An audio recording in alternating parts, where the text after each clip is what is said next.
Hey truckers, today we're seeing My Dad is My Mom's Mortal Enemy Part 1. On stage, the story of Snow White and the Seven Dwarfs was reaching its climax. In the corner, a small tree was sighing to another small tree. Luckily my tears fell quickly, otherwise my butt would have been beaten swollen by my dad. As soon as I cried, he was at a loss what to do. I found out that although I'm not good at studying, I have a gift for acting sad. As soon as I cry, he can't do anything to me. The tree that was speaking was called Shinchuki. Last night when his dad was taking a bath, he had unlocked his dad's phone password and sent a message to all the contacts that looked like women's profile pictures. Sister, are you Shinchuki's mom? But there were too many contacts in the phone book. He had only messaged a few when his dad came out of the bath and caught him red-handed. The tree next to Shinchuki was called Qinglikui. It was she who had taught Shinchuki this method of finding his mom through WeChat. Qinglikui patted Shinchuki on the shoulder to comfort him. You said you're so good at acting. Maybe your mom is an actress. Actresses are all very good at crying, their tears flowed down with a blink. Your talent for acting is probably inherited from your mom. When Shinchuki heard this, his big eyes lit up. Qinglikui, you make a lot of sense. Do you happen to know which actress sister has a mole under her left eye? Qinglikui was puzzled. Why would she have a mole under her left eye? I have a mole under my left eye, in the corner here, Shinchuki pointed it out to Qinglikui. When my dad gets drunk, he said before that this mole is the only thing on my body that resembles my mom. Oh, Qinglikui understood. Let me go home and ask my grandma. She likes watching TV, so she must recognize a lot of actresses. She'll definitely know which actress surnamed Shin has a mole under her left eye. Shinchuki was confused. Why does the actress have to be surnamed Shin?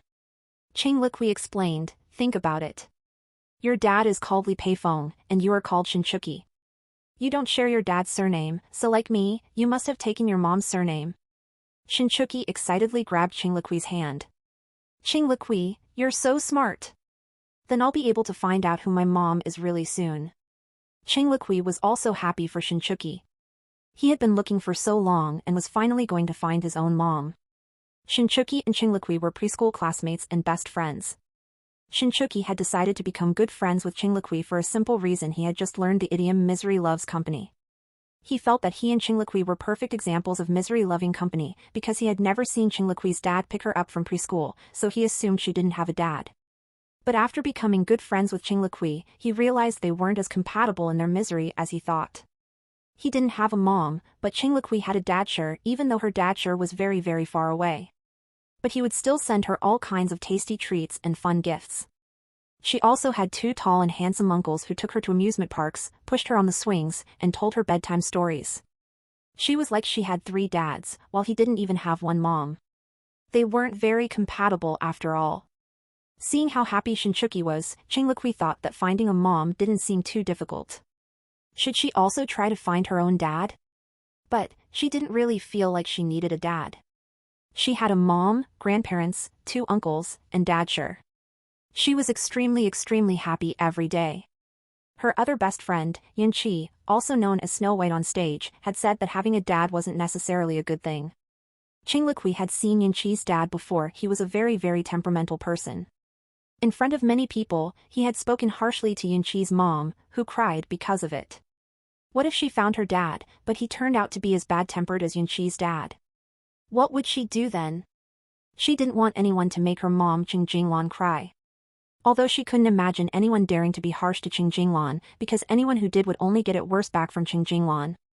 Oh right, Qing Jinglan was her mom, a very, very beautiful woman. If Qinglikui had to name someone even prettier than Qing Jinglan in this world, it would have to be herself. On stage, Snow White finally got together with the prince, drawing the story to an end. The two little trees had also fulfilled their roles, holding hands as they walked off the stage.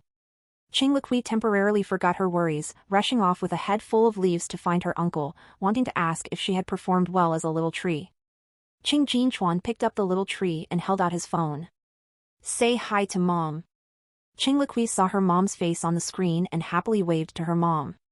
Mom, were you watching my performance from inside the phone the whole time?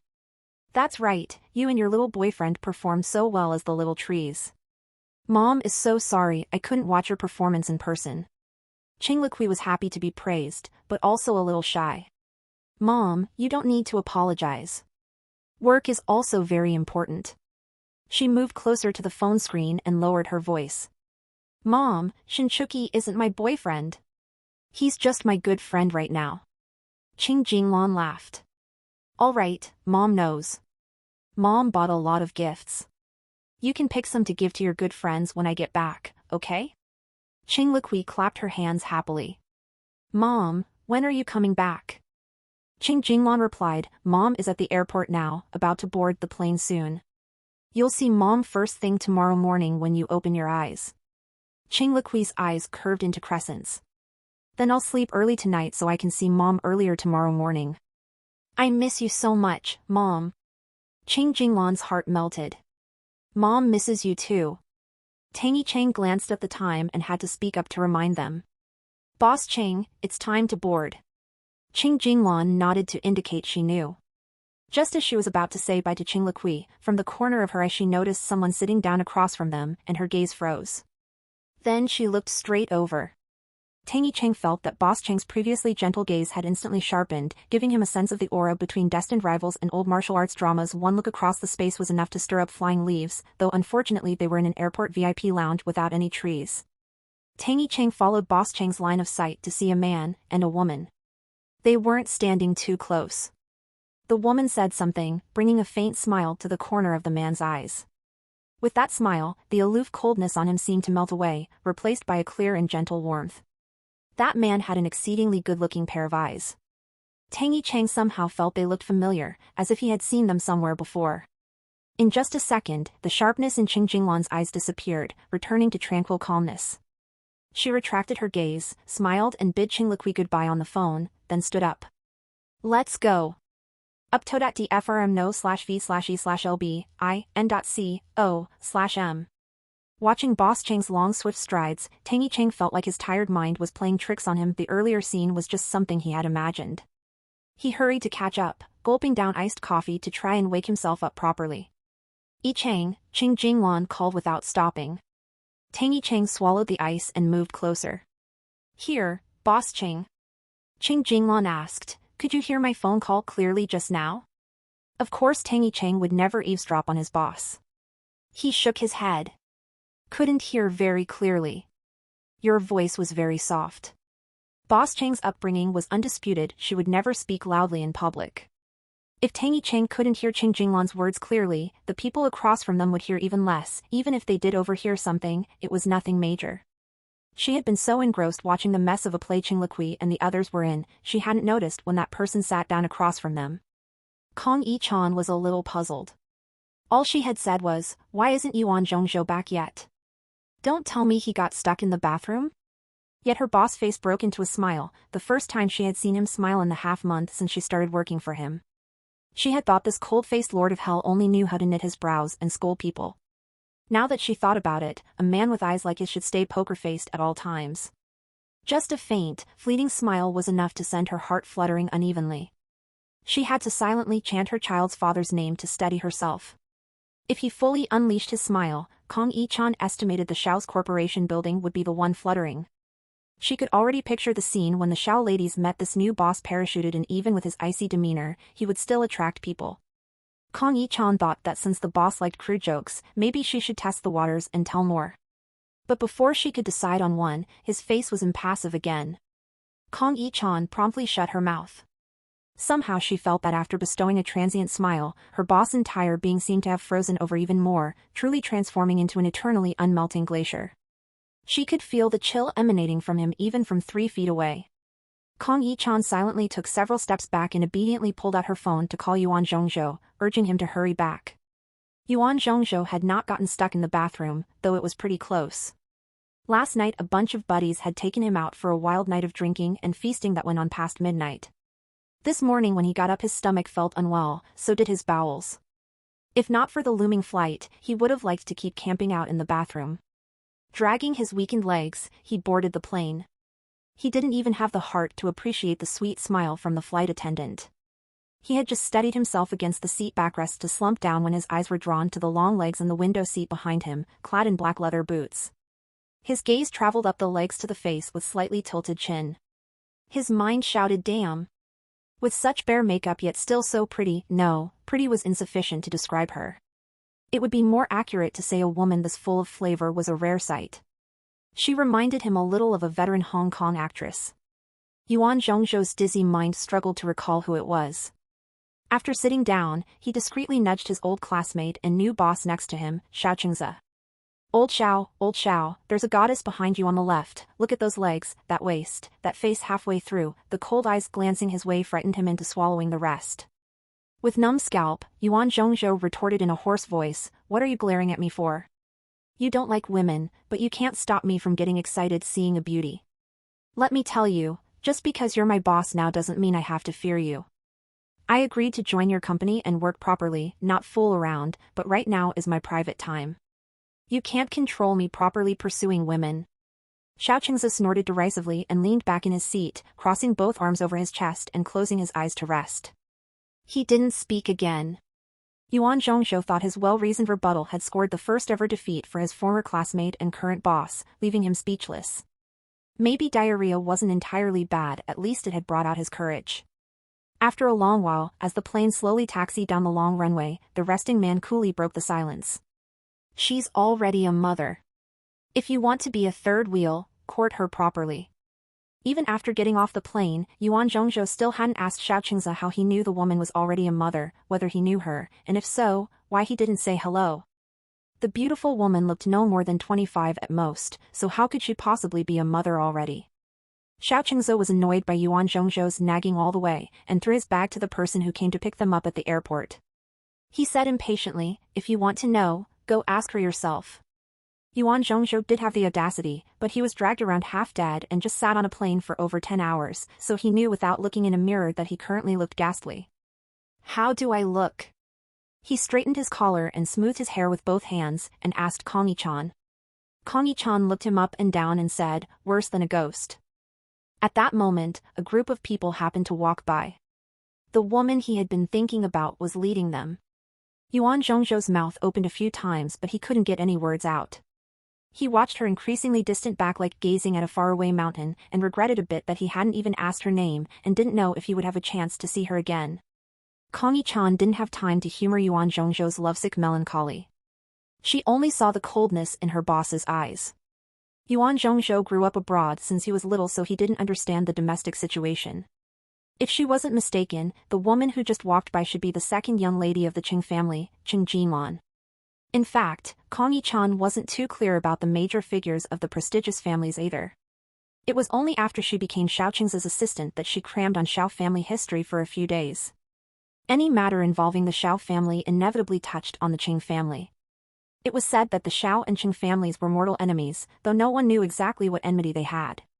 But what outsiders did know were the Xiao family's 3 codes of conduct. The Xiao family must not cooperate with the Qing family, must not intermarry with the Qing family, and absolutely must not appear together with the Qing family at public events. Judging only by the boss's expression, the rumors of deep resentment between the Xiao and Qing families seemed true. After Qing Jinlan got in the car, she took off her ring and threw it in her bag, then threw the bag onto the seat next to her with a loud thud. Tang Yicheng thought his boss was just in a bad mood from lack of rest after the long flight. He quietly urged the driver through the window to drive faster and steadier. Qing Jinlan said with half-closed eyes, you get in too. Take you home first, then go to Qing Garden. Tang Yicheng was about to say it was out of the way since they were going in opposite directions north and south. It would be too much trouble. Qing Jinlan opened her eyes to look at him. Don't fuss. With your 2 big suitcases, it'll be hard to get a taxi too. Go home early and rest today. There are still a bunch of things at the hotel tomorrow to take care of. So Tang Yicheng didn't decline further. First he and the driver loaded the luggage into the car, then he got in the front passenger seat. This boss of his had the reputation outside as the arrogant, domineering second miss of the Qing family. At first when he started working with her, he truly felt apprehensive. After all, accompanying a princess was even harder than accompanying a lord is like accompanying a tiger. As the sole treasure in the hands of the Qing family across 3 generations, it was no exaggeration to call her a princess. But after getting along for a while, Tang Yicheng discovered that this second miss of the Qing family was not as the rumors described, haughty because of her status and background, yes, but seldom temperamental. She definitely wouldn't yell at or scold people randomly as the outside world said, only when she didn't sleep well her mood would fluctuate a bit, but she could calm down quickly without involving others. So Tangy Cheng didn't know where those gossip and little tales about his boss came from, but she never cared about those rumors and validated or clarified them, living her life openly and uprightly no matter how lively the outside chatter got. Qing Jinlan adjusted her seat and had just closed her eyes when a figure emerged in the pitch blackness before her, eyes slightly slanted upward at the corners, smiling, melting ice and snow. She scoffed to herself, after so many years he still smiled just as unpleasantly. Some annoying shadows kept barging in, preventing her from falling asleep. With half her sleep-deprived brain clearly awake and the other half muddled and weak, she felt increasingly uncomfortable physically. In the seasonal transition from spring to summer, it was neither cold nor hot. The road into the city was congested during morning rush hour. It felt a little stuffy in the car, so Qing Jinlan rolled down her window halfway. Before the fresh air could rush in, she first saw through the similarly lowered car window beside her half a profile. Qing Jinlan gritted her back teeth. She was about to roll up her window when the man had already turned to look over. Her hand paused, she didn't want to lose momentum in their first eye contact across space in years. She moved her hand away from the button, imperceptibly averted her eyes, pretending she had seen an irrelevant stranger, or to be precise, a wisp of air that didn't impede her leisurely continued appreciation of the spring scene outside the car. Qing Jinlan's only regret was taking off her ring earlier. Get latest level CHDers on NVE/LBJ/N.C/M. Although she looked leisurely on the surface, inside she was tense. Even if she didn't look, she could sense an inescapable gaze lingering on her face, extremely annoying her. She didn't know what he was appraising, yet couldn't make a scene. Fortunately, the deadlocked traffic finally loosened up. Her car went first, making a turn at the next intersection based on taking Tangy Cheng home. Her line of sight and the man were tossed behind. If possible, she hoped to never see him again for the rest of her life. When Qing Liqui saw the car pull into the yard, she immediately jumped down from the swing and ran over. She had looked forward to her mom coming home today, waking up earlier than usual weekends. After eating, she practiced piano for half an hour before running outside to swing. As soon as Qing Jinlan got out of the car, she was hugged around the legs by the little girl running over. She bent down to pick up the child, and scratched her perked-up little nose. "How did you wake up so early today?" Qing Liqui wrinkled her nose. Her eyes curved into smiles as she whined, "Of course it's because I wanted to see Mommy sooner, so I woke up early. Her bright eyes and brows contained laughter, overlapping into a scene not long ago. Qing Jinlan spaced out for a moment. Qing Liqui tried hard to charm her, but didn't get the expected response. She took the initiative to kiss her mommy. "Mommy, don't you want to see me sooner?" Qing Jinlan came back to her senses, and smothered her little face in kisses. "Of course Mommy wanted to see you sooner. Mommy almost thought herself to death missing you." Qing Liqui giggled. She hugged her mommy's neck and swayed. "Mommy, I helped Xiaoqi with a really big favor." Yesterday after Qing Liqui came home from school, she pulled her grandma Fei Zuhui and asked if there was an actress big sister surnamed Shin with a mole under the outer corner of her left eye. Coincidentally, Fei Zuhui did know of one. The lead actress in the TV drama she most recently started watching, a freshly rising little starlet named Shin Shuan. She had a beauty mark under the outer corner of her left eye, adding a touch of weakness to her already delicate and exquisite features. It wouldn't be an exaggeration to call her an incarnation of Lin Daiyu from the novel.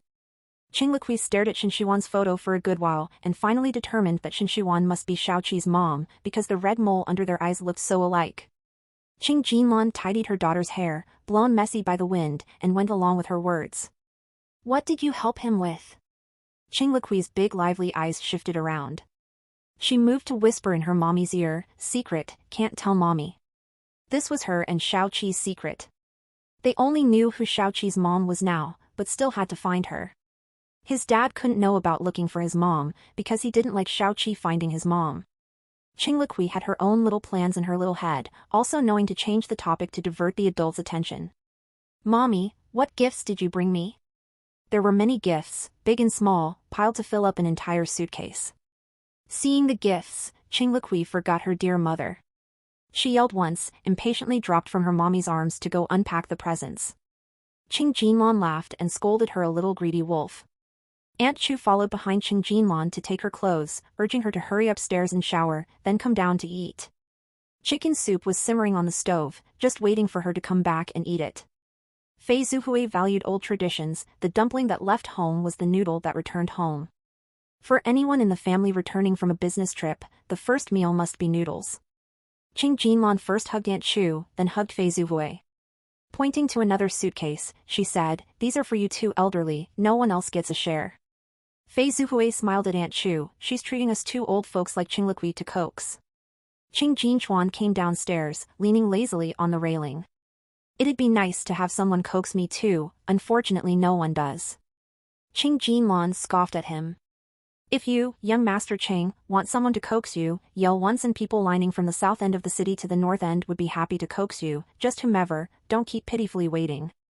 Seeing his mother's sinking expression, Qing Jinchuan quickly cut her off. "Clear your schedule tomorrow night and accompany me to a wine reception." Qing Jinlan declined. "You have a bunch of girlfriends. Can't you take any one of them instead? If nothing else, someone from your secretary office or PR department can stand in. The next few nights, all my time belongs to Qing Liqui. I'm not free to accompany you to some murky wine reception." If he wasn't truly desperate, with an important reception tomorrow night and no one else left, Qing Jinchuan wouldn't be asking this auntie's favor. He had been abstaining from meat lately so none of his girlfriends could go. His secretary office was all men. The PR department, best not mention the PR department. All his current lawsuits were because of them. "If you help me out this once, the painting in my office is yours for the hotel to use." Qing Jinchuan put out terms. Qing Jinlan's heart stirred. She had wanted that painting for a long time but Qing Jinchuan always refused to relinquish it. The few paintings she brought back this time were good but didn't particularly satisfy her. Qing Jinchuan added more bait. "It won't take too long. Show your face with me, mingle for a bit, and I'll let you leave after an hour. It won't disturb your mother-daughter time tonight." Qing Jinlan replied, "Deal." Qing Liqui in the living room listened to her mommy and uncle argue. She craned her neck to look at Qing Jinchuan. "Uncle, didn't the pretty big sister agree to go with you to the reception?" With this one sentence, 3 gazes landed on Qing Jinchuan's face. A girl actually rejecting young Master Cheng's invitation? Qing Jinchuan gave a light cough. "Weren't you and your little boyfriend planning to go look for someone?" Uncle's ears were too sharp. She and Xiaoqi spoke so softly, but Qing Liqui obediently and cleverly smiled at Uncle. "Uncle, I love you the most." Qing Jinchuan felt he had won this round. He raised his brows arrogantly at his little sister. Qing Jinlan scorned him for bullying a child. Fei Zhuhui wanted to ask about that pretty young lady, but Qing Jinchuan sensed his mother's intention and threw over his shoulder, "Dress nicely tomorrow," before slipping away. Dress nicely, huh? Qing Jinlan thought she might as well wear a sack there tomorrow. In the end she didn't get the chance to wear a sack. Qing Jinchuan had dresses and jewelry delivered early. Qing Jinlan casually flipped through them, the latest brands she usually wore. Considering he had been quite thoughtful, Qing Jinlan gave him this face and didn't wear a sack. When she got out of the car, she saw Qing Jinchuan and his scoundrel friend Li Peifeng standing at the entrance smoking around a trash can. Li Peifeng whistled at Qing Jinlan. How twisted, people who knew he was a slick boss wouldn't think anything of it, but people who didn't would assume he was some petty punk off the streets. Qing Jinlan glared at him and told him to quiet down. She just didn't understand how someone as serious as Uncle Li could have a son like Li Peifeng, who was so silly and frivolous. It could only be explained by a genetic mutation. Li Peifeng took out his phone. "I have to take a picture and send it to Shiran. I don't believe he can stay in that remote wilderness after seeing this photo." Qing Jinlan hurried to grab his phone. Li Peifeng had long arms and legs. He raised his hand up high while she was wearing a long dress and high heels, so she couldn't reach it no matter how she tried. Li Peifeng was halfway through a smug grin when his eyes fixed on someone behind them. Qing Jinchuan had been casually watching the commotion while a cigarette dangled from his mouth. Seeing the new arrival, his eyebrows gradually knitted into a frown. Qing Jinlan wanted to turn around to see who had come that provoked such a big reaction from them. "Excuse me, coming through." The clear voice drifted into the April night breeze, and Qing Jinlan's bare back involuntarily shuddered. Qing Jinchuan put out his cigarette in the nearby trash can and took off his suit jacket to drape over his sister's shoulders. He calmly retorted, "President Xiao, what are you implying here?" This place is so big that we're at most just blocking some mosquitoes. We shouldn't be blocking your way. Xiao Qingzai answered Qing Jinchuan with equal calmness, just passing through to throw out trash, or he paused, and held out the tissue in his hand that was clearly stained with lipstick. If Chief Qing could help throw this away for me, that'd work too. Qing Jinchuan laughed coldly. I don't remember inviting President Xiao to today's party. Though the White family hosted it, anyone with eyes can see it was for my Qing family. President Xiao showing up uninvited, what are your intentions? Xiao Qingzai casually wrapped his arm around Shen Shuwen's waist. I came to accompany my friend Miss Shen. Miss Shen was personally invited by Director Li. I'm sure Director Li hasn't forgotten. Shen Shuwen had accepted Xiao Qingzai's favor today, so she naturally was willing to act as his prop. She leaned into his embrace, more intimate than a bird nestling against a person. Li Peifeng's expression suddenly turned sinister, completely different from his casual manner earlier. Could it be that after studying abroad for years, President Xiao has forgotten your family's rules set by the elder? If word of you coming to a Qing family party reaches the elder's ears, I'm afraid you won't make it to tomorrow before the newly appointed Xiao family head gets kicked out.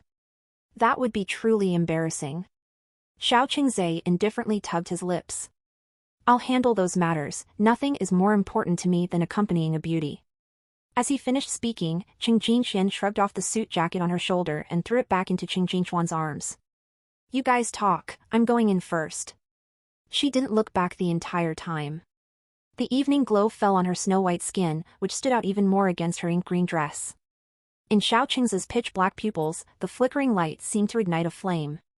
At the party, everyone's eyes were busy. No one recognized Xiao Qingzai at first, since he had disappeared from these social circles for so long. But Shen Shuwen had been in the spotlight recently, so her companion naturally attracted attention. Not to mention this man, from his brows and eyes to his build and temperament, stood out in any crowd. Someone went to chat with Shen Shuwen and casually asked, "Who's this?" Xiao Qingzai slightly nodded. Xiao Qingzai. It was like a bolt from the blue, his one sentence blew up the party. For someone from the Xiao family to be on the Qing family's territory was unprecedented. What's more, it was Xiao Qingzai, who had upended the Xiao family and taken over as head in just a few months. No one knew how he did it or how long he had planned, but for the Xiao elder to personally bring him back, he must have rightly inherited the position. Everyone guessed, was the newly appointed Xiao group president coming to the Qing party to provoke the Changs, or to provoke the Xiao elder? Or perhaps both. The discord between the Xiaos and Changs was public knowledge. But insiders also knew there was no shortage of conflicts between Xiao Qingzai and the Xiao elder. Otherwise, the elder wouldn't have banished him across the ocean back then. So people said, he must have obtained compromising material on the elder to force his way back to Xiao group. Otherwise, how could the elder let someone who had offended him take over the Xiaos? There must be more to this story. While others speculated, the man in question casually crossed his legs and leaned back in his chair, lightly swirling his wine glass. From sitting down until now, he hadn't said a word. Shen Shuwen didn't know what he was thinking. Resting her chin in her hand, she murmured, "Are you really just here to be my bodyguard?" "What else?" Xiao Qingzai glanced at her. His gaze turned towards a certain spot in the venue. Shen Shuwen said, "Then I owe you big time, this is like you venturing into a tiger's den for me." Visit novelbin.c.m for updates. Xiao Qingzai's face also softened into a smile. You know it now, remember to ask for more endorsement fees later, it'll be helping me out too. One of Xiao Group's jewelry brands wanted Shen Shuwen as their spokesperson, and they were still in negotiations. Shen Shuwen bared her teeth in a grin. Don't worry, I'm naming a sky-high price. A newly appointed president chatting intimately with an up-and-coming starlet, the elegant man and alluring woman attracted eyes from all around, acting as if no one else existed. Li Peifeng gritted his teeth so hard they nearly cracked. His face was so gloomy it seemed about to drip water. He asked Qing Jinchuan, "What do you think she's playing at?" Qing Jinchuan impatiently retorted, "That's your child's mother, why are you asking me?" Who could I ask? He was also simmering with anger, thinking to intercept and beat the man senseless in a small alley later, letting him know that swaggering in front of them like this would hurt more than skin deep. Qing Jinchuan gestured at Li Peifeng's phone. "Did you send the photo to Shi Ran?" Li Peifeng drooped his brows sorrowfully. "I did." Qing Jinchuan sent another message to Shi Ran from his phone, "Xiao Qingzai is back, hurry back too." Unlike the other two with time to sit and chat, Qing Jinxian had come as a flower vase. But there were several VIP customers of her hotel at the party, so she had no choice but to split her attention and exchange a few words. Qin Shiwen absently tapped her leg as she watched the slender figure swaying gracefully nearby. She softly exclaimed, "The Qing family's second miss is truly a beauty." The person across from her didn't react. Qin Shiwen leaned over and asked in a low voice, "I heard she's married already, is that true or false? Have you met her husband?" Xiao Qing's lips quirked up. "You're asking the wrong person. You should be asking your agent about this. Doesn't she claim to know everything under the sun? There shouldn't be anything she doesn't know." From his smile, Qin Shiwen sensed stormy gloom. She rolled her eyes and eventually decided not to poke the tiger. She would just treat him as a well-meaning dark knight here to protect her. As the saying goes, the more you know, the faster you die. It was better she not be so gossipy. Qing Jinchuan's jet lag hadn't reversed yet, so she was quite tired already. After standing so long in nearly 8 centimeters heels, her calves ached. She checked her watch, using the bathroom as an excuse to leave the lively party scene. There weren't many people on the veranda. In the late April night, the spring breeze was gentle and the air faintly scented with flowers, invigorating body and mind. Qing Jinxian kicked off her heels and stepped barefoot onto the grass. Without the constraint of high heels, her body relaxed from head to toe. She reached up and undid her half-updo, letting the soft, glossy black hair cascade freely down her back to her slender waist, obscuring the snowy skin. She leaned lazily against the railing, gazing at the crescent moon in the distant night sky, and let out a long exhale. The footsteps were soundless. By the time she noticed, the person was already before her. They looked at each other in silence, even the air stilled for a few moments. But underneath the quiet, something seemed to roil, carrying years of chill. In the end, the roiling coalesced into ice, returning to stillness. Xiao Qingzhe took out a cigarette, as if greeting an old friend. Casually, he asked, "How long has Sharan been away?" Qing Jinxian turned the ring on her left ring finger, eyes full of amusement. "President Xiao, you're quite free to care so much. Was usurping the Xiao family not enough to occupy you? No need to worry about my husband's schedule." Xiao Qingzhe silently chuckled. "I'm just concerned second Miss Qing might be lonely in her spring chamber." Qing Jinchuan's expression was placid, her posture even more relaxed and lazy than before. She shook her hair and revealed her swan-like neck, slightly bending at the waist. Arms on the railing, she tilted her head to look at him, a bewitching gaze flowing from her upturned eyes. "In the past when I was younger, I didn't understand. I thought secret rendezvous were more thrilling." But she drew out the last word, letting her eyes drift below his waist for a moment. "After experiencing Sharan, I realized size, length, hardness, endurance, these are more important. If President Xiao wants to offer his bed, I'm afraid you'd have to prove you're up to standard." He should have had a heel flung at his face for those words. But Qing Jinchuan's expression was unruffled, her posture even more relaxed and lazy than before. She tossed her hair and turned to look out at the nightscape, the very image of nonchalance. Things were always more obscure at night reunions, the darkness concealing much flushed faces, twitching eyes, white knuckles, racing hearts thunderous in the spring air. Purely from anger. Jean Lanqing wasn't the one who was angry, she was delighted, which made Jean Chuanqing turn to look at her several times, and finally couldn't help asking, "Why are you so happy?" Jean Lanqing was scrolling her phone, didn't even lift her head to reply to him, "Why can't I be happy?" Someone was injured internally and needed to call 120 to get to the emergency room, how could she not be happy? Jean Chuanqing pinched the frowned eyebrows into the shape of the Chinese character Chuan, wanted to say something, but eventually didn't say anything, just made up his mind to block that guy in a small alley and give him a good beating. When Jean Lanqing got home, Li Qiqing had already taken a bath and was video calling with Rancher. Rancher was in the deep mountains and old forests, with poor signal. Saturday night was the fixed time for the weekly video call between the elder and the youngster. Li Qiqing called Rancher Dad, not Dad. There was an extra surname to distinguish it. Jean Lanqing didn't specifically explain to Li Qiqing, but Li Qiqing already understood the difference. She knew Rancher wasn't her dad. It wasn't because she didn't have the sure surname. It was because every time her dad came back, he never stayed overnight at home. Parents were supposed to sleep together, just like little uncle and little auntie. Li Qiqing was sharing her little secret with her dad. Seeing her mom come in, she first shushed her dad quietly and asked him to keep it secret for her. Then she turned her head and called out in her crisp voice, "Mom." Jean Lanching ruffled her hair and greeted the person on the screen. She told them to keep talking while she went to remove her makeup, so as not to disturb their secret sharing time. Liqui Cheng and Rancher had already talked about most of it. They just did a hook-and-loop gesture one more time to reconfirm that her dad wouldn't tell anyone else about her and Chukishin's secret plan. Rancher promised to keep it in confidence. Liqui Cheng blew him a big flying kiss, then ran off with her phone to find her mom. Jean Lanching leaned her phone against the jars of creams. She chatted casually with Rancher about recent developments. "Chengzai Xiao came back?" Rancher asked.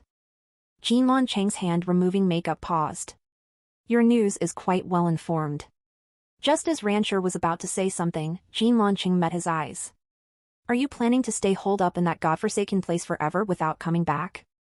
Rancher knew she was in a bad mood, but didn't point it out. He just asked, "Do you need me to come back?" "If you do, I'll book tickets right now," he asked earnestly, from his eyes to his tone. At this moment, Jean Lanching's churning irritation that had been pent up since yesterday reached its peak. She covered her stinging eyes with a cotton pad, also concealing her loss of composure. She said to Rancher, "No need. Just focus on your research." Things between them didn't need a third party to intervene, besides, there would be no more things happening between them. That night, Jean Lan went to sleep in Liqui Cheng's bed. Liqui Cheng hadn't slept with her mom for a long time and was very excited. She held her mom's fingers and chatted away, jumping from one topic to another. Jean Lanching smelled the sweet fruity scent from her daughter's hair.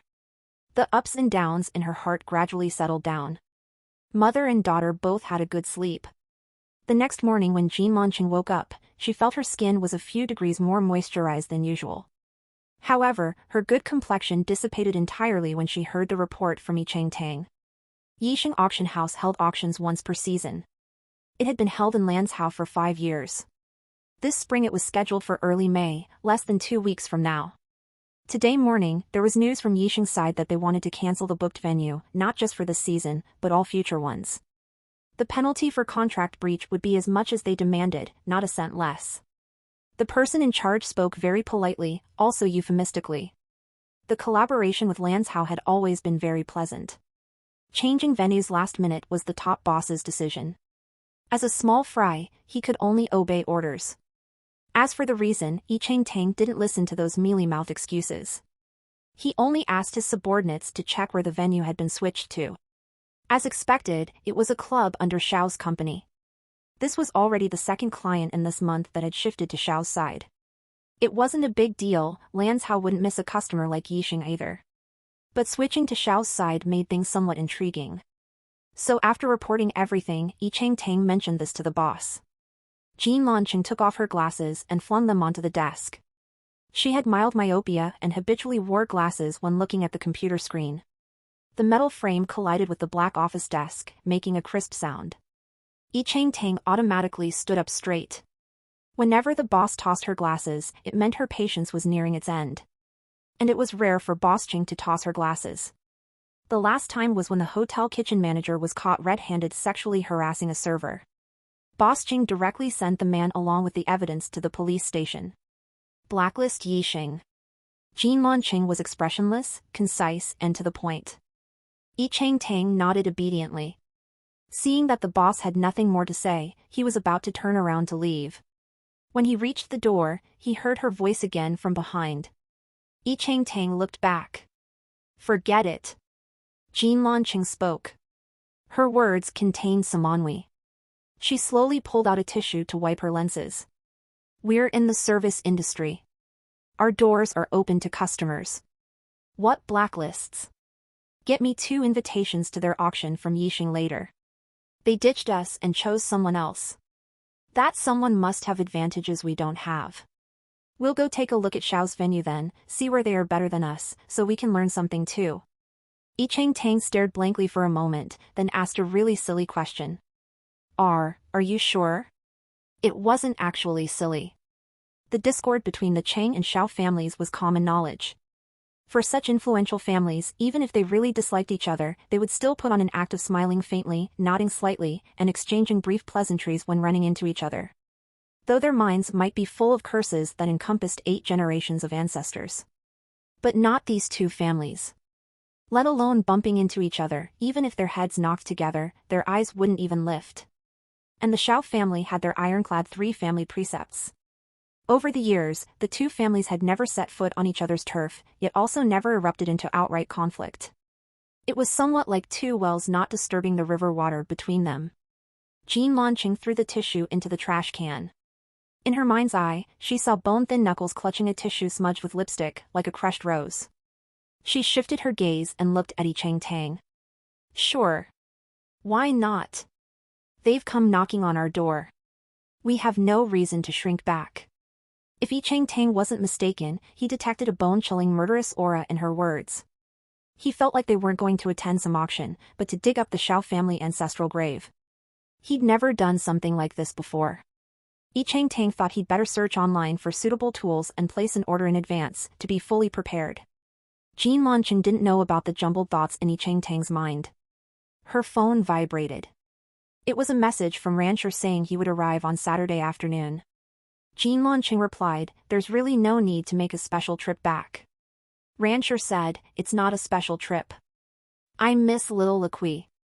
There's also something at school that needs me to go back for." Jean Lanqing was about to ask if she should have Jean Chuanqing pick him up, but was afraid Jean Chuanqing would say things he shouldn't, hurting his feelings. She deleted and modified the line several times, and finally changed it to, "Send me your flight info. I'll go to the airport to pick you up with Liqui." Naturally, Liqui was elated to know her dad was coming back. She had last seen him on Children's Day last year. She started selecting what to wear to the airport days in advance, only deciding at last minute on a white bubble skirt. Chu Qixin said she looked even prettier than Snow White in it. Her shoes were the silver leather flats her dad had bought for her. She had her mom braid her hair into pretty little braids and wore her favorite butterfly hair clip. Liqui Qing spun in front of the mirror a few times, very satisfied with today's look.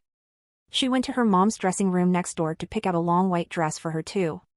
Jean Lanqing didn't object to her daughter's clothing choice for her. She simply braided her hair into a fishtail braid identical to her daughter's. Liqui Qing trotted to her mom's jewelry cabinet and rummaged through it, but couldn't find a single hair clip. It seemed like her mom never wore hair clips. Just as Liqui Qing was about to go to her own little cabinet to get one for her mom, her eyes lit up. She saw a pale purple crystal hair clip deep inside the glass case, with bunches of little purple flowers clustered into a small row, glinting brightly. It was so beautiful. Liqui Qing took out the hair clip and ran to Jean Lanqing. "Mom, this is so pretty. Quick, put it on." Jean Lanqing looked at the hair clip in Liqui Qing's hand, somewhat stunned. She clearly remembered throwing it away. Seeing her mom silent, Liqui Qing simply climbed onto her lap and pinned the hair clip into her mom's hair. She looked at her mom, then herself. Her mom's clothes were the same as hers, their hairstyles were the same, and the hair clips were equally pretty. Anyone could tell with one look that she was her mom's daughter. Her eyes curved into crescents. "Mom, you're so beautiful." Jean Lanqing stroked the corners of her eyes. Her smile was somewhat unreal. "Our little Liqui is more beautiful." Hearing what she wanted to hear, Liqui Qing raised her little chin haughtily. "Of course I'm pretty. Because I'm Mom's daughter." The corners of Jean Lanqing's lips quirked up as she finally smiled fully, kissing her chin. "Let's go. Your sure dad is almost here." She wanted to take off the hair clip while Liqui Qing wasn't looking, but Liqui Qing's eyes were too sharp. Seeing her mom's movement, she didn't say anything else, just shook her mom's arm coquettishly. "Mom, I really like you wearing this hair clip." In the end, Jean Lanqing was unable to remove the hair clip. Liqui Qing had gotten what she wanted. Her little calves swung back and forth on the seat. She wanted her dad to see how pretty Mom looked with the hair clip on. Sure, Dad would definitely find Mom especially beautiful too. Rancher was arriving at the regular exit. His flight was delayed, so more and more people gathered at the arrival gate. Afraid that her mom would get tired holding her, Liqui Qing climbed down from her mom's arms and landed on the floor. She held one of her mom's hands and held up high the handmade welcome sign she had made with the other, waiting for sure Dad to emerge. Seeing such a cute, beautiful little girl, everyone automatically made way for the mother and daughter. Jean Lanqing declined politely, bowing slightly to thank them. Behind her mom, Li Qiqing also thanked each person who gave way to her, plus a sweet smile. Everyone's anxious waiting for loved ones and friends was soothed by such a sweet smile. Visit novelbin.c.m for updates. Little Li Qi. A person emerged from the exit, carrying a huge hiking backpack. His hair was almost to his shoulders, and the beard obscured half his face.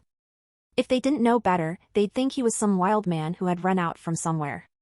Only his deep-set eyes were bright and vivid, shining like stars that had been quenched in light. Li Qiqing let go of her mom's hand and ran over, calling her dad. Jean Lanqing hurriedly followed behind her, afraid she might fall.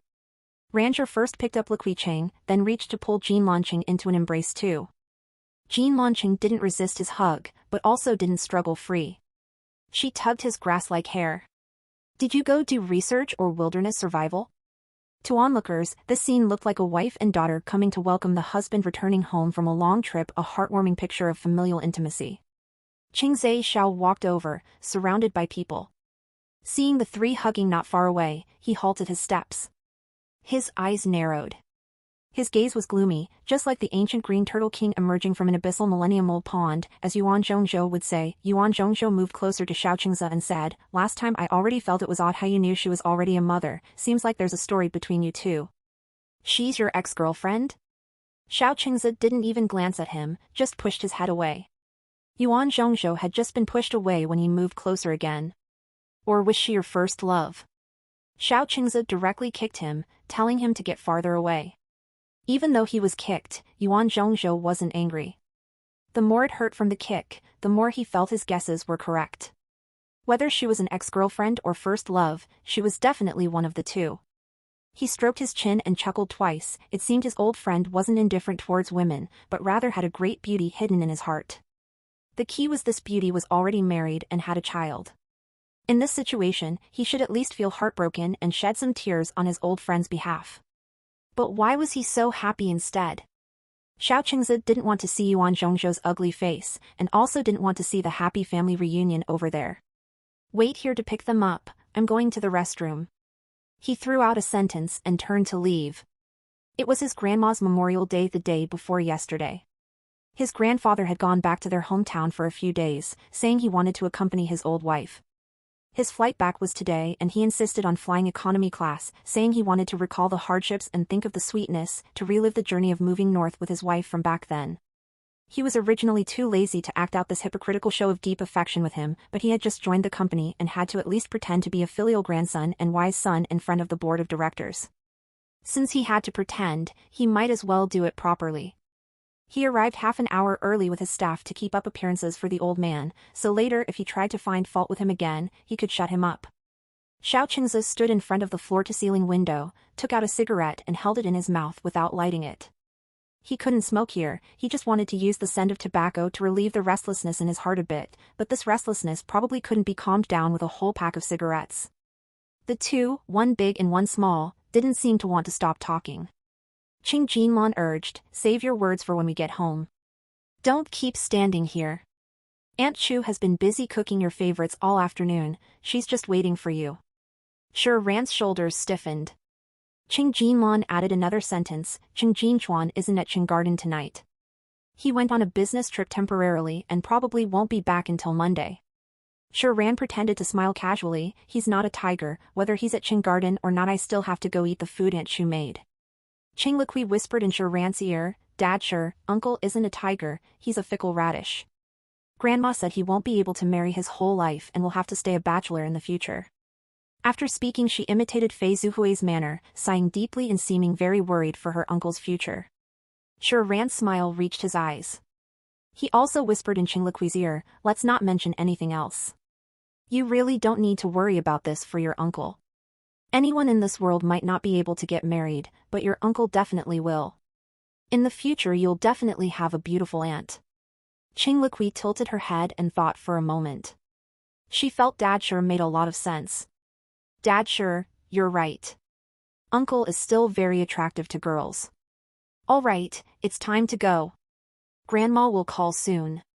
Qing Jinlan interrupted the two's conversation. Qing Liqui, let mom hold you first. Dad sure sat on the plane for a long time and is tired. As soon as Qing Liqui heard this, she hurriedly had Dad sure put her down. Sure Ran didn't let go. Instead he lifted her up higher and said, "You're really underestimating Dad sure. Not just carrying one of you, even 3 or 4 more, Dad sure can still lift you up. Let's go, Mom will lead the way, we're going home to eat yummy food."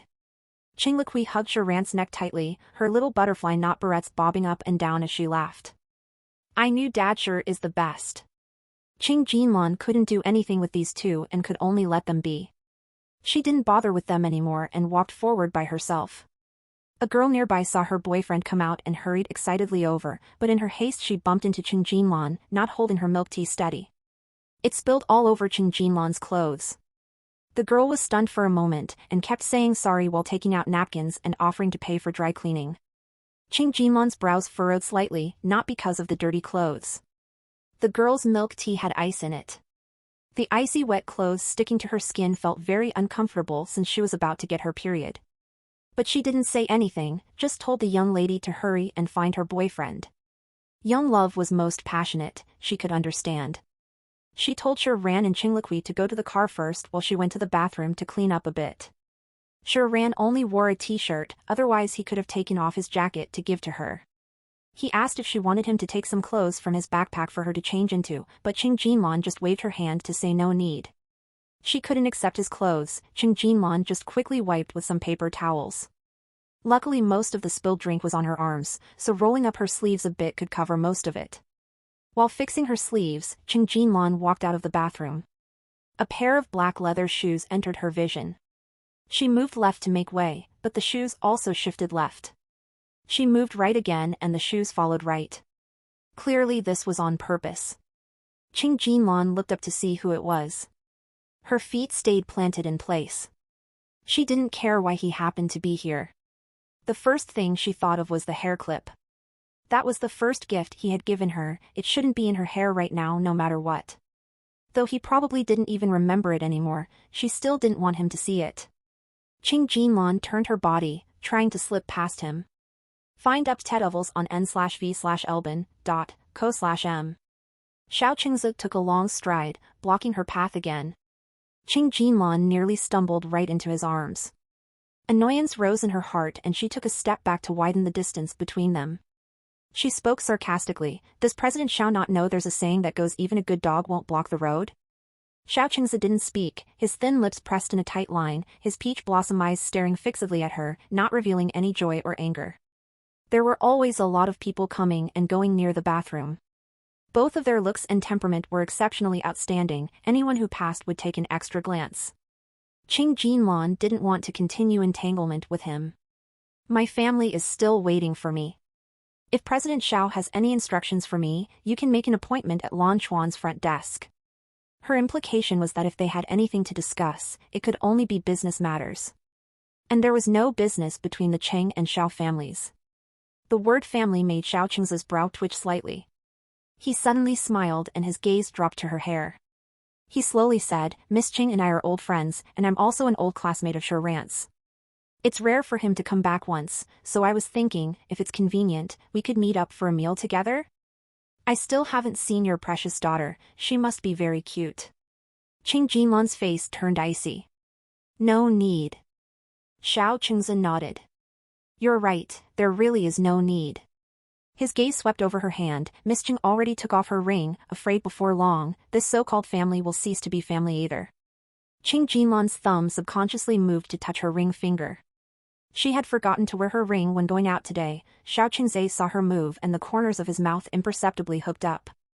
Qing Jinlan raised her eyebrows. "I didn't expect Xiao to care so much about me that he even noticed if I was wearing a ring." She held out her hand openly for him to see. "You'll know when you get married, Xiao, that forgetting to wear your ring is a common thing." Xiao's slight smile froze and the corners of his eyes lifted in an even brighter smile, but his eyes were shrouded with sharp blades. "When I get married, I will definitely send Miss Qing an invitation. Then I hope Miss Qing can give me and my wife some advice on married life." Qing Jinlan lifted her chin lightly, "No problem. As long as Xiao sends me an invitation, I will definitely attend." There was a moment of silence. Sharan's phone rang. My husband is calling me to hurry back, so I won't keep Xiao company anymore.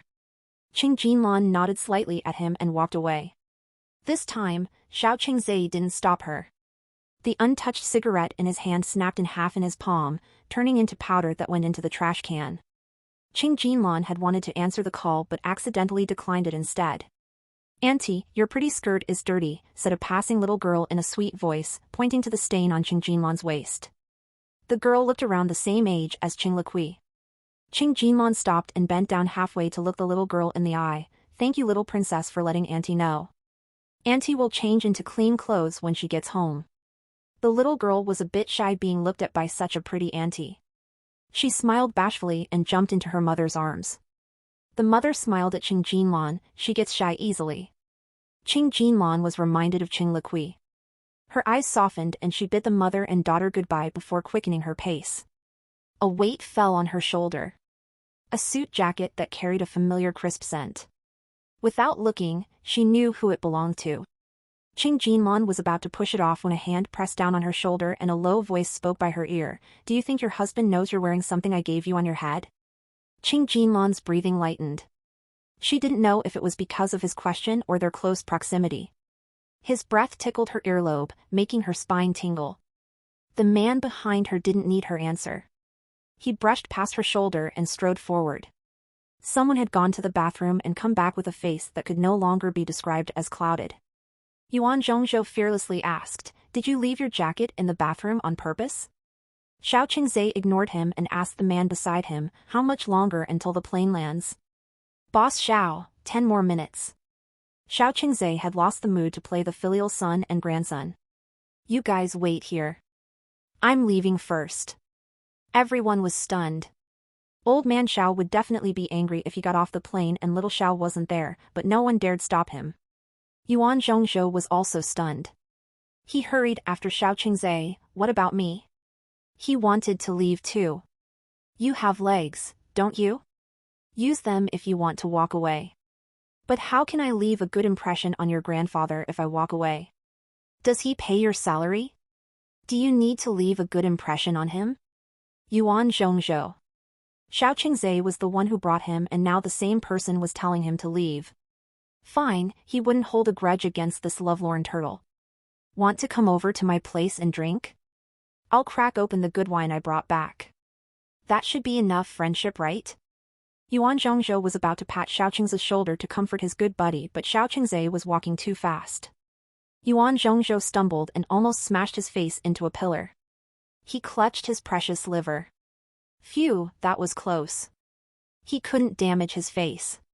He didn't care about leaving a good impression on old man Xiao, but next Monday was his first day at Xiao Corporation. He had to leave a good impression on the unmarried female colleagues there. Yuan Zhongzhou's little heart was thumping rapidly. He saw clothes on top of the trash can beside the pillar. They looked familiar. "Hey Xiao, isn't that your jacket? How did it end up in the trash?" Xiao Qingzai didn't want to turn back, but he did anyway. What he saw wasn't clothes but a purple hair clip. A tiny one, lying on the black clothes. A very familiar scene, like many years ago. That day it rained. A rainbow appeared in the sky after. She and he walked one after the other on the wet stone-paved road. The wind blew her skirt and long hair. She was angry. Their meeting time was 3 p.m. but he came at past 4 p.m. Her small face looked like it would puff up like a blowfish when she saw him. She didn't say a word to him and walked away. She went quite a distance before a small roadside stall caught her attention. She picked something and then realized she didn't bring her wallet. Mobile payment wasn't popular that year. He handed the money over and took the hair clip from the auntie's hand and gave it to her. She wasn't appreciative. "Since you paid, shouldn't you keep it yourself? Why give it to me?" He replied, "An apology gift. This gift you chose is really..." She wanted to say cheap, but seeing the auntie there, she gritted her teeth and said, "Unique." The auntie helped plead his case. "Quick, put the hair clip on your little girlfriend. It will definitely look good on her." Because she heard a certain word, her fair ears and neck flushed pink. He moved closer and clipped the hair clip into her hair, taking the chance to hold her hand. Vist and Velben. CM for new updates. In that corner of the small Jiangnan alley, he kissed her for the first time. In the end, the black jacket on his shoulder fell to the ground and the hair clip in her hair landed on the black jacket. Lingering and entwined. Only now, the lingering and entanglement was between her and someone else.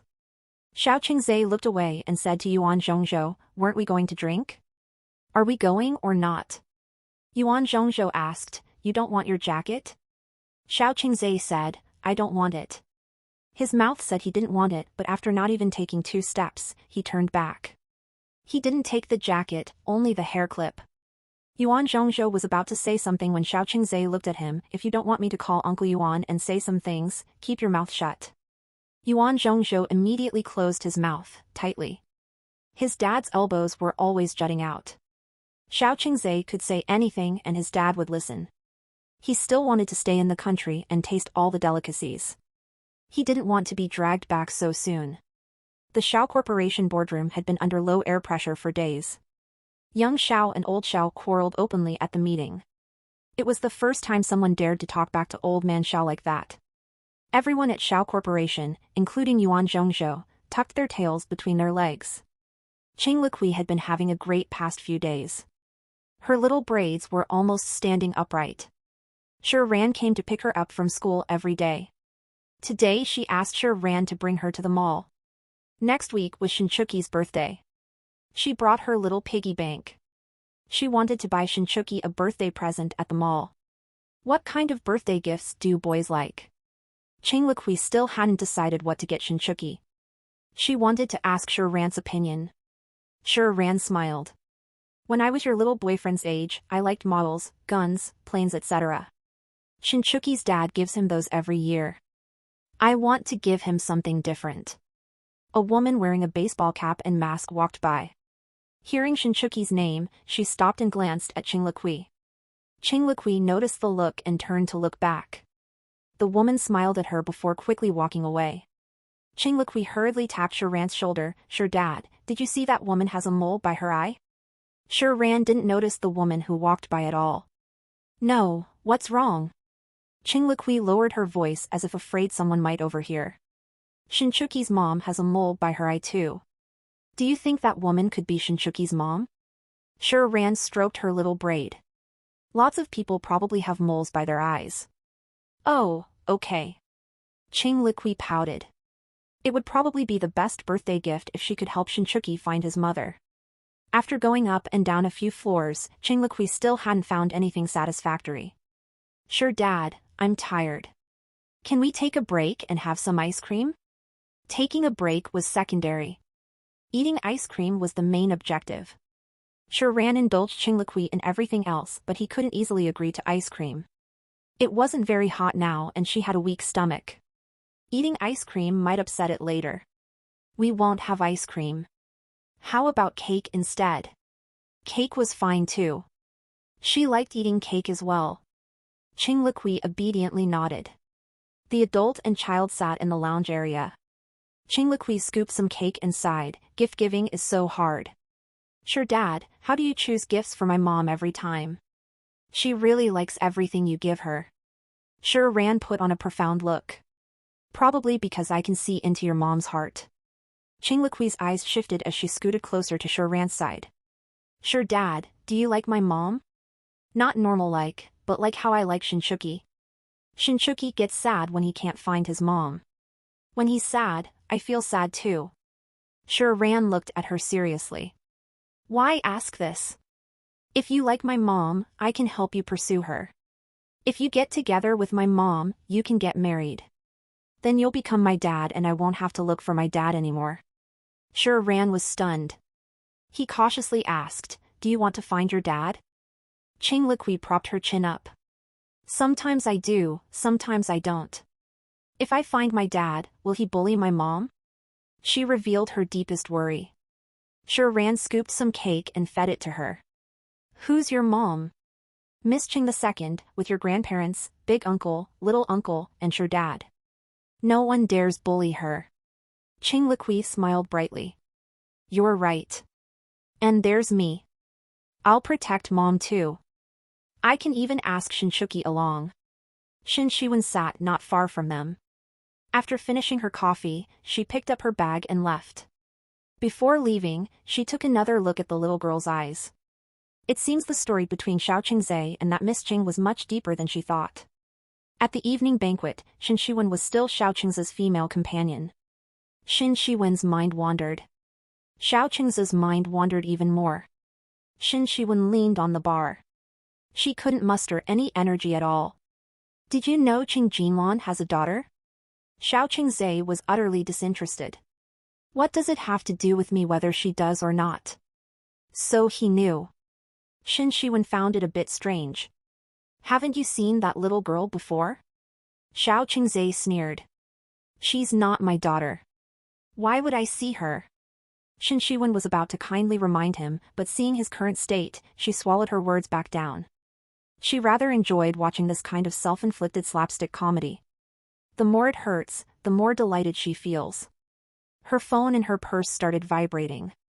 Shen Shiwen took out her purse to take a look. It was an unknown number. The vibration stopped before she could decide whether to answer it or not. The blackened phone screen lit up again almost instantly. This time, Shen Shiwen did not hesitate again. Hello, this is Shen Shiwen speaking. There was no voice coming from the other end of the phone. Shen Shiwen thought the call might have been dropped. She pulled the phone away from her ear and saw the timer quickly changing numbers on the screen. Shen Shiwen put the phone back to her ear. Li Peifeng, say something. Li Peifeng's voice was even less familiar than a stranger's. Shen Chuqi's birthday is next week. Why haven't you sent over the gift yet? Most up-to-date NVELs are published on n0velgen.co/m. Shen Shiwen found a quiet corner and replied, I haven't decided what to give yet. I gave you a list. Just buy according to that. It's the same stuff every year. I want to give something different this year. It took a good while before Li Peifeng finally responded, fine, you decide. And he was about to hang up. Shen Shiwen called him to stop. Hey, wait. Li Peifeng sounded impatient. What? Can I see Shen Chuqi? Compared to Shen Shiwen's hesitant tone, Li Peifeng agreed readily, sure, you can meet him. But have you thought about what identity you want to meet him as? He will definitely ask who you are. How will you answer him? Now it was Shen Shiwen who went silent. Li Peifeng directly hung up the call. Shen Shiwen leaned her head against the wall, banging it twice, suppressing the silent wail in her throat. Shiran looked back at the little girl in the back seat and pulled her blanket straight. Qing Jinlan asked, did she fall asleep? She's asleep. She must be really tired from going around so many times. They circled around the mall 4 times but Qing Liqui still couldn't decide on a gift. It was only until Shiran suggested making a DIY gift that Qing Liqui was willing to leave the mall to meet her mom for dinner. Qing Jinlan felt a little jealous. People all say that girls grow up and leave their families. She's still so young but her mind is all on other people already. She has never been so devoted when picking out gifts for me. Shiran laughed. As he laughed, a thought came to him. He turned to look at the driver. She told me today. Shiran stopped mid-sentence, unsure if he would be pushed away after saying it out loud. Qing Jinlan asked, what did she say? Kids these days are so knowledgeable. She often says things that I don't even know how to respond to. Shiran eventually switched to a different topic. Shen Chuqi, her best friend, she said he would feel sad not being able to find his own mother. He looked at the hazy night scene ahead, carefully choosing his words. Have you ever considered letting Xiao Qingzhe know of Liqui's existence? Kids, especially at her age, are naturally curious about everything. She may not say it but must be expecting her father's presence in her heart. Qing Jinlan gripped the steering wheel tightly without answering for a long time. In the back seat, Qing Liqui's eyelids fluttered. Are you still unable to let him go? Shiran asked the question that had been buried in his heart for a long time. It's not that. Her response came too quickly and decisively, unintentionally exposing her innermost thoughts. Xiao Qingzhe, he. Qing Jinlan cut Shiran off. There is no possibility between us. Let's not talk about this anymore. Do you know Jiang Jiang got a divorce? She abruptly switched the topic to the worst possible one. Shiran pulled his mouth into a smirk.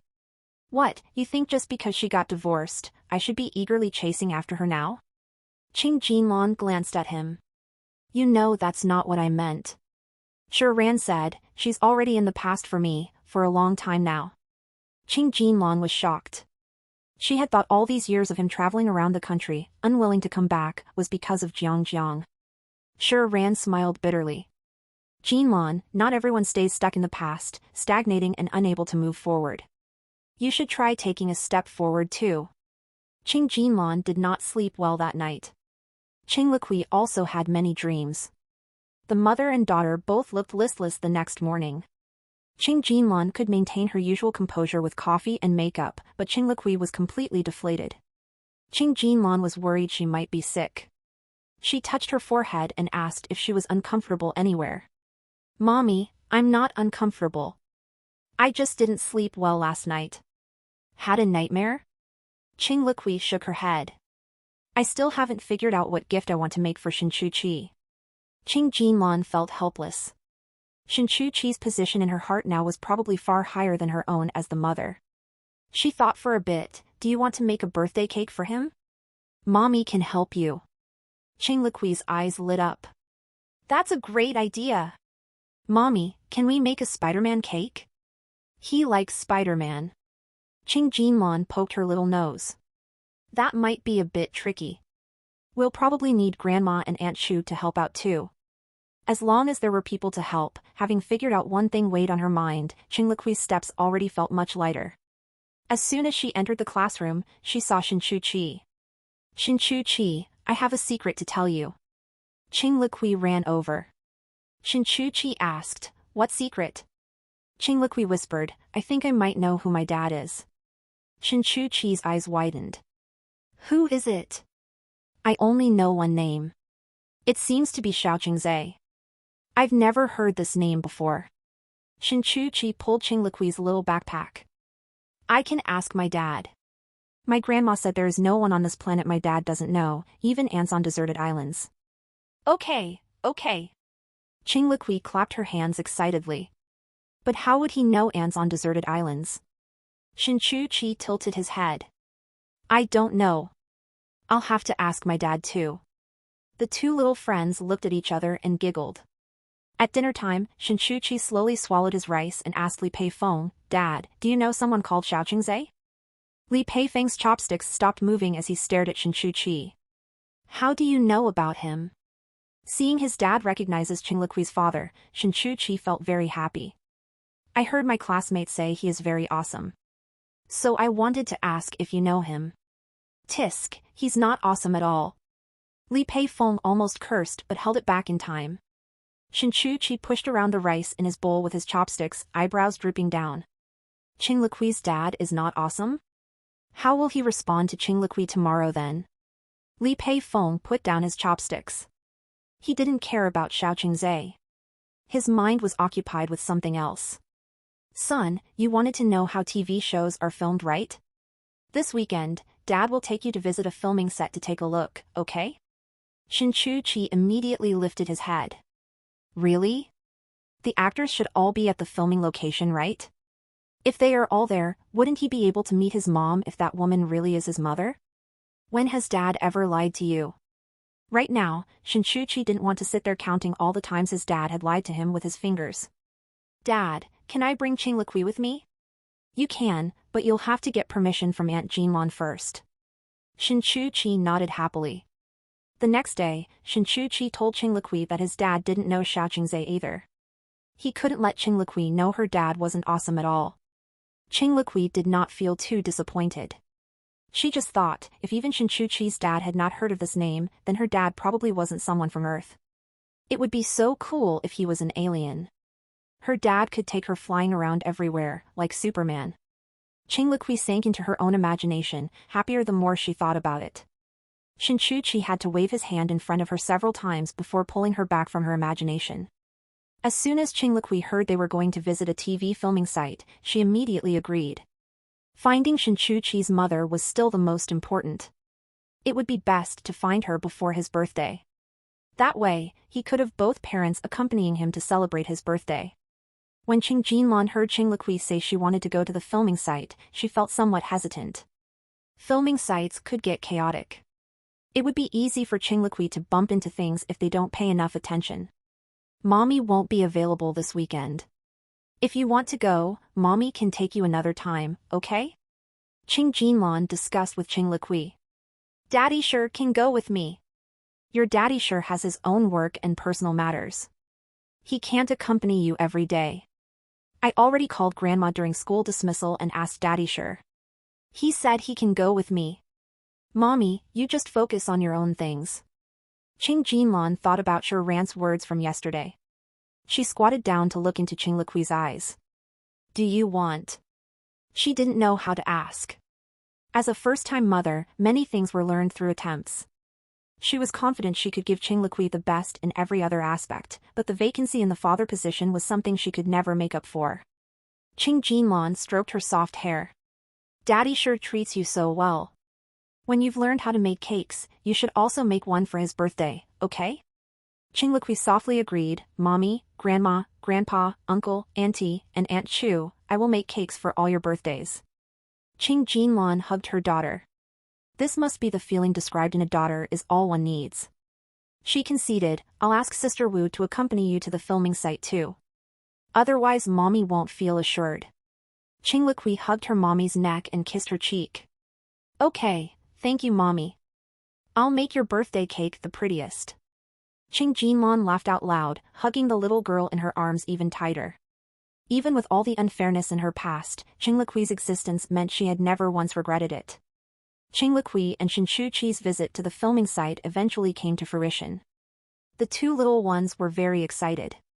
Seeing his son laughing foolishly, Li Peifeng said, It's just a TV filming location. Why are you so happy about it? Shin Chu-chi nodded vigorously. He was just very happy. He was one step closer to finding his mother. Qing Liqui said, Uncle Li, Shin Chu-chi is very talented in acting. He can become an actor in the future. Li Peifeng's gaze paused. Shin Chu-chi looked to Li Peifeng. Dad, can I become an actor? Li Peifeng forced a smile. Of course, as long as you like it. As soon as Qing Liqui got off the vehicle, she couldn't help looking around.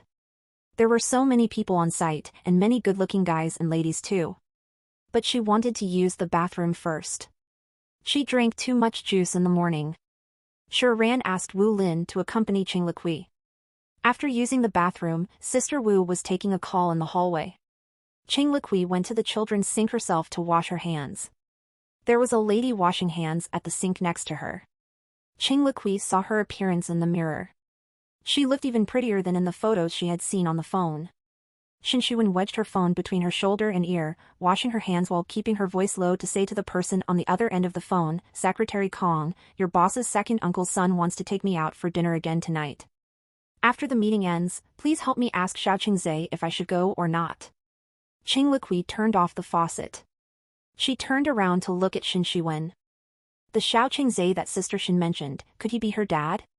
Qing Liqui said to Wu Lin on the phone, Wu sister, I've decided what gift I want to give to Shin Chu-chi.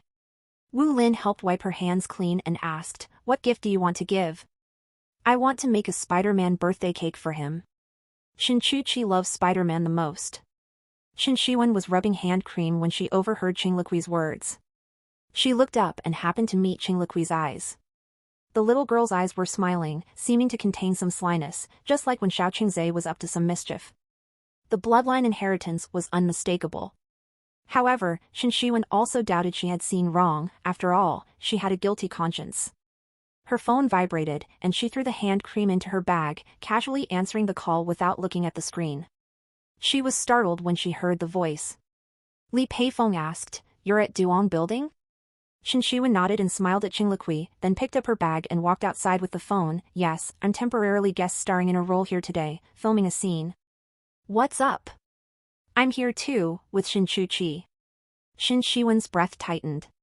Li Peifeng rarely spoke nicely as he explained. Shin Chu-chi said he's grown up and wants to be an actor, kept clamoring for me to bring him to see a TV filming location.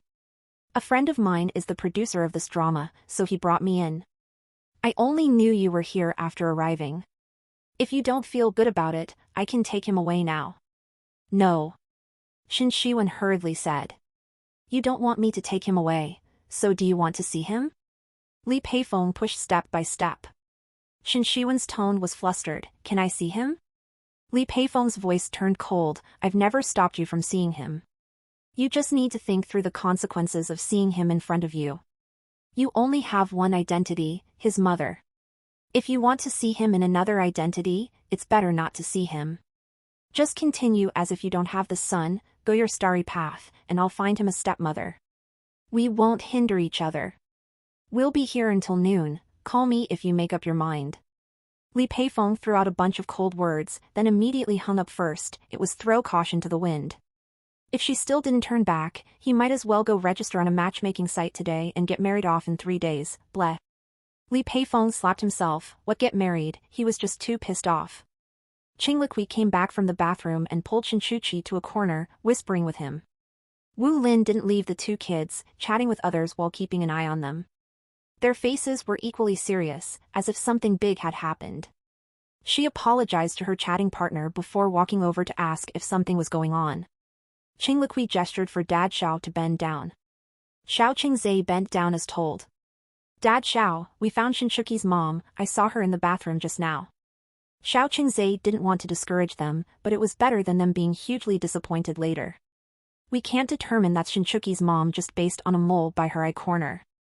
No, Dad Xiao. When I mentioned Shin Chuqi, she looked at me. The sister we saw at the mall is her, she smiled at me back then too. Qing Liqui spoke reasonably.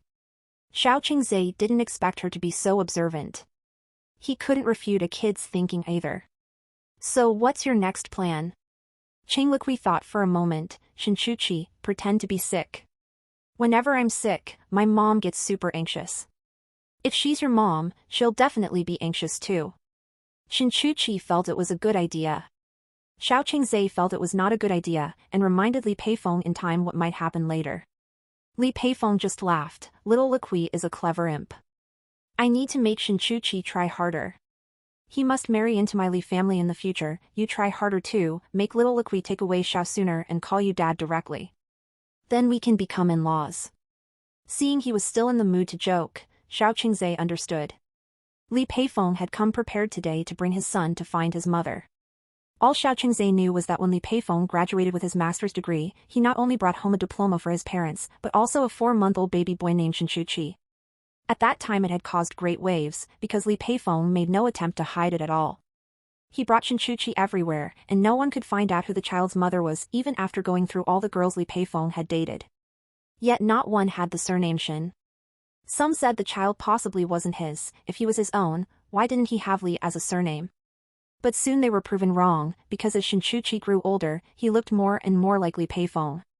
Anyone could see Li Peifeng was his father, so his parents couldn't not recognize their own grandson.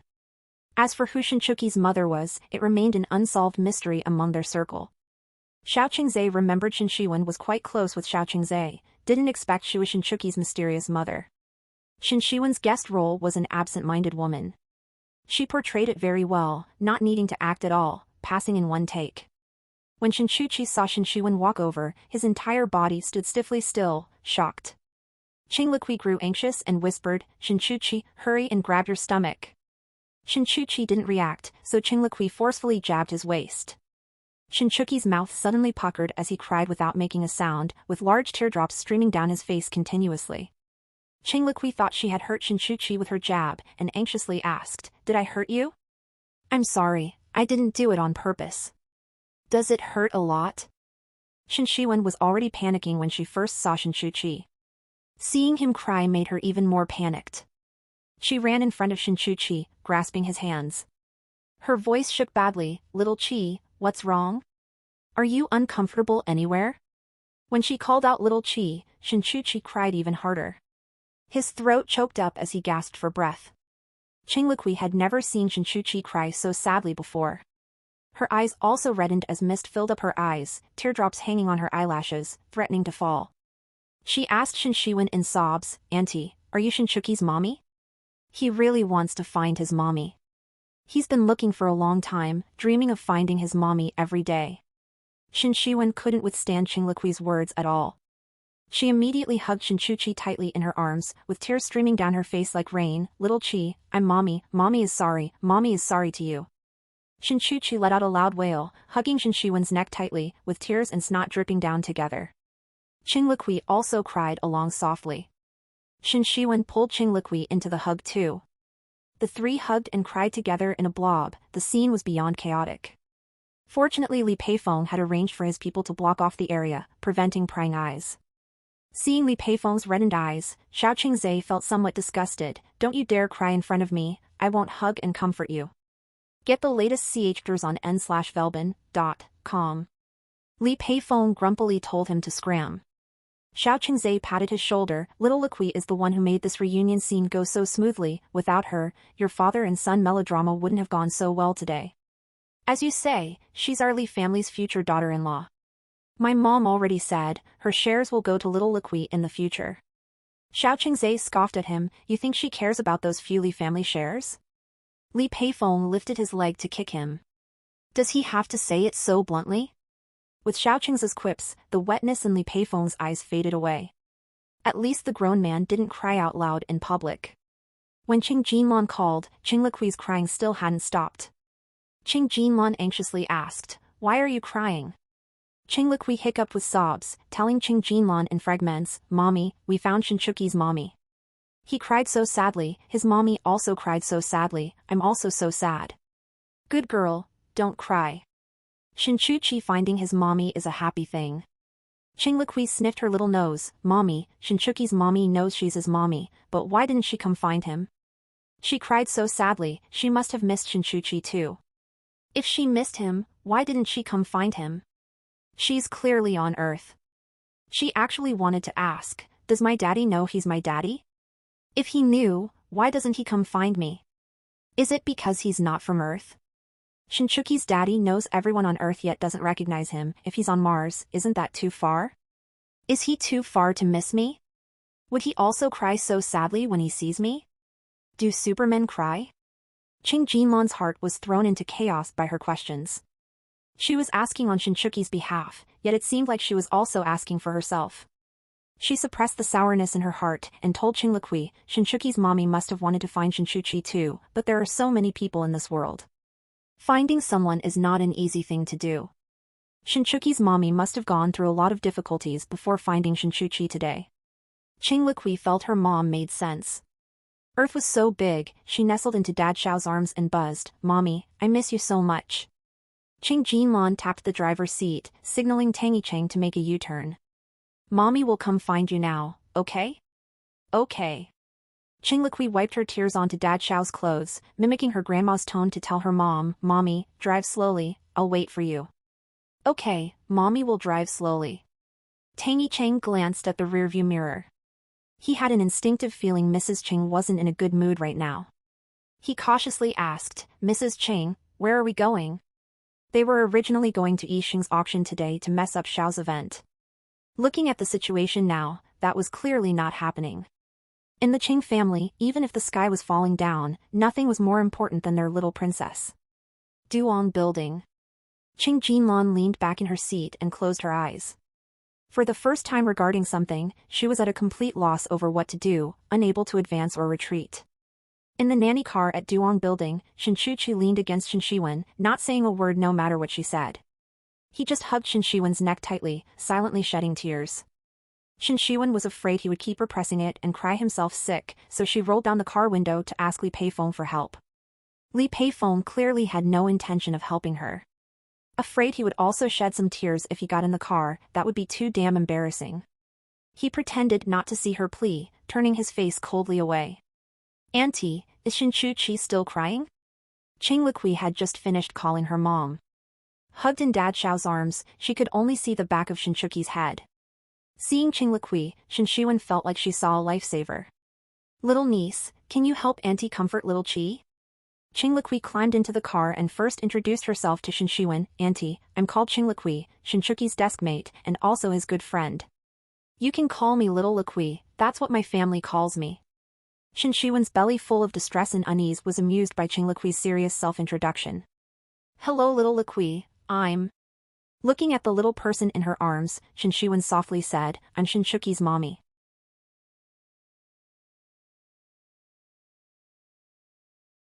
Qinglui's red eyes swept out a big smile. "Auntie, just let Shinchuchi cry. He is happy. He has been looking for you for a long time, often hiding in the quilt and crying alone at night, and now that he has found you, he is too happy. That's why he is crying like this."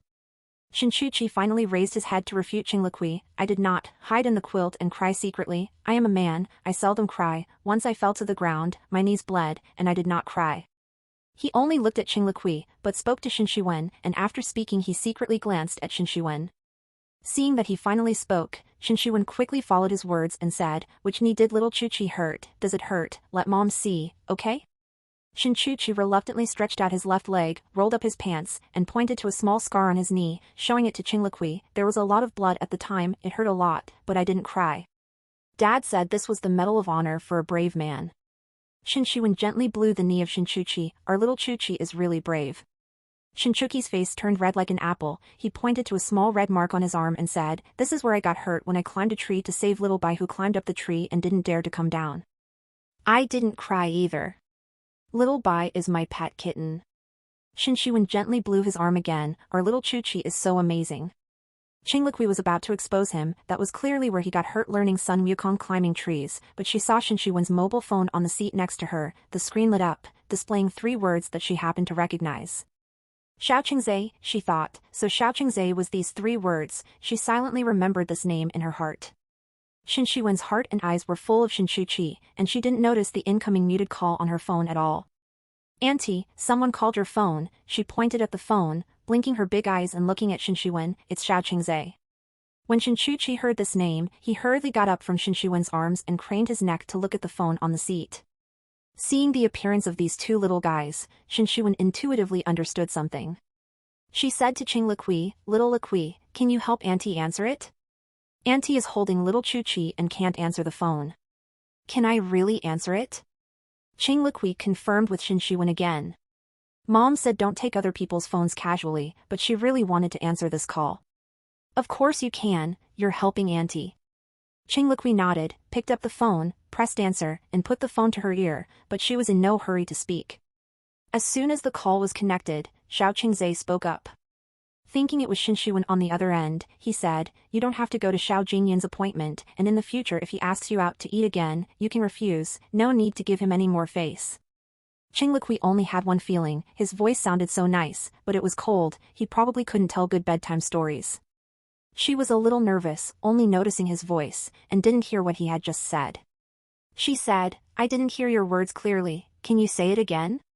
Xiaoqingzhe was taken aback. He looked at the number he had dialed. It was indeed Shin Shiwen's, and he asked, "Who are you? Are you Xiaoqingzhe?" The little girl's voice was tender and milky, sounding like she had just cried. Xiaoqingzhe's voice unusually softened a few degrees, and he replied to her, "I'm Xiaoqingzhe." Qinglui explained why she answered the call. "Auntie couldn't answer the phone, so I helped her answer it." Xiaoqingzhe didn't have experience dealing with little girls, and just him to indicate he understood. Then, Qinglui asked the question she most wanted to know, "Are you on Earth? Or on Mars?" Xiaoqingzhe had just finished a stifling meeting and was in an extremely bad mood. Facing such an outrageous issue, he should have just hung up the phone. "I'm on planet Earth," he heard himself reply. Qinglui breathed a small sigh of relief. "That's great, I'm on planet Earth too." They were both on planet Earth. Even if they were far apart, they could still meet if they got on a plane. Xiaoqingzhe bent his fingers to massage his temples, leaning back in his chair with his long legs crossed on the desk. Listening to the delight in her voice, he found himself wanting to let this inexplicable phone call continue. Qinglui had a line of questions waiting in her mouth. She had so many things she wanted to know. "I'm 6 this year." "How old are you?" 30. "Oh, he's the same age as Big Uncle, 2 years older than Mom." Qinglui continued asking, "Where are you now?" Xiaoqingzhe habitually took the initiative and asked back instead of answering, "Where are you now?" Qinglui replied, "I'm on the set of the TV series I'm filming." Xiaoqingzhe figured she must be some child actor. There was a knock on the door, and Xiaoqingzhe said to Qinglui, "I have to get back to work now, so I have to hang up." Afraid that he would hang up, Qinglui hurriedly called out to hold him back, "Xiaoqingzhe." Xiaoqingzhe was startled. Few people called him by his full name. The one who called him like this the most, only that one. Forcefully, angrily, and very occasionally, dragging out her voice coquettishly. The tender voice pulled him back from his memories. You haven't answered my question yet, where are you now? Xiao Qingzai patiently answered, do you know Xiao Corporation? No, I don't. Qing Liqui had not heard of this name before. Is that where you work? Yes. Okay, I got it.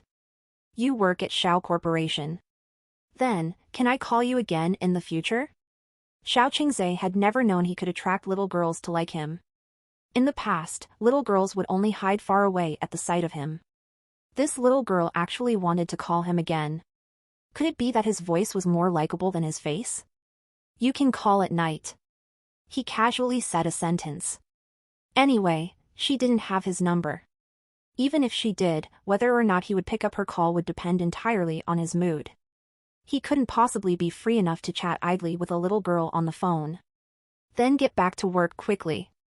I'll call you tonight. When Mom was at work, she was always very busy too. She couldn't disturb his work.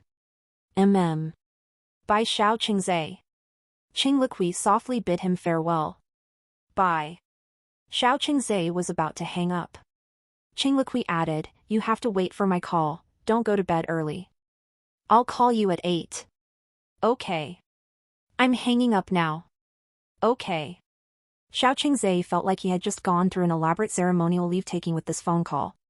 When Kong Yichuan heard the come in after knocking, she entered to see her boss spacing out and staring at his phone.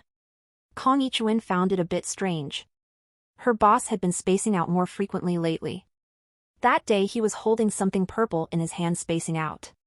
He had put it away too quickly for Kong Yichuan to make out what it was. In hindsight, it should have been a hair clip.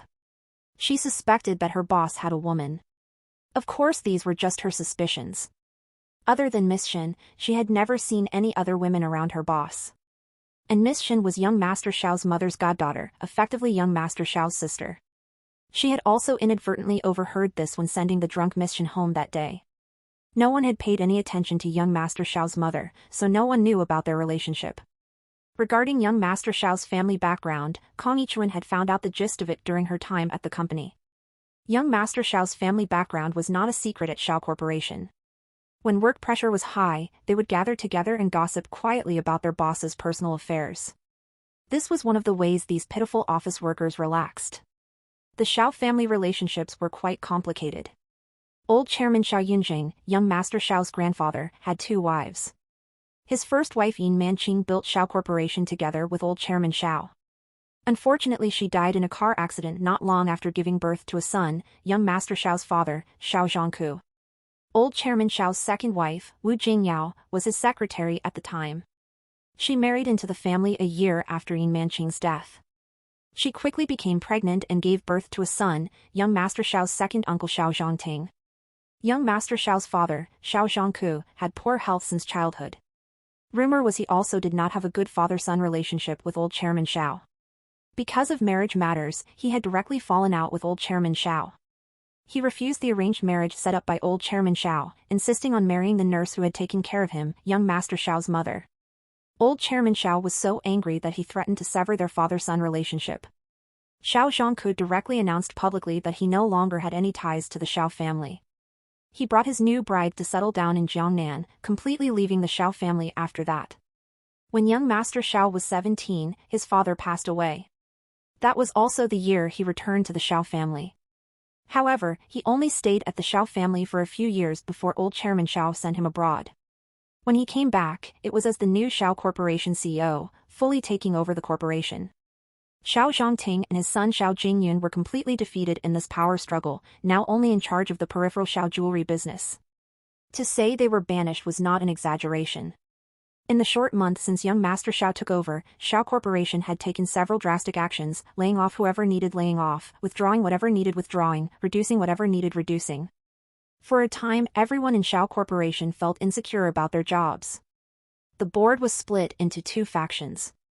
Xiao Zhongting's faction, the majority, said these painful reform measures were tantamount to destroying Xiao Corporation. The other faction believed that in recent years, Shao Corporation's development had stagnated due to cumbersome internal procedures and overly diversified business segments, not to mention all the useless people occupying positions through nepotism who did nothing but create trouble. Young Master Shao's actions were merely to unload the burdens weighing the massive Shao liner down so that it could embark on a new course.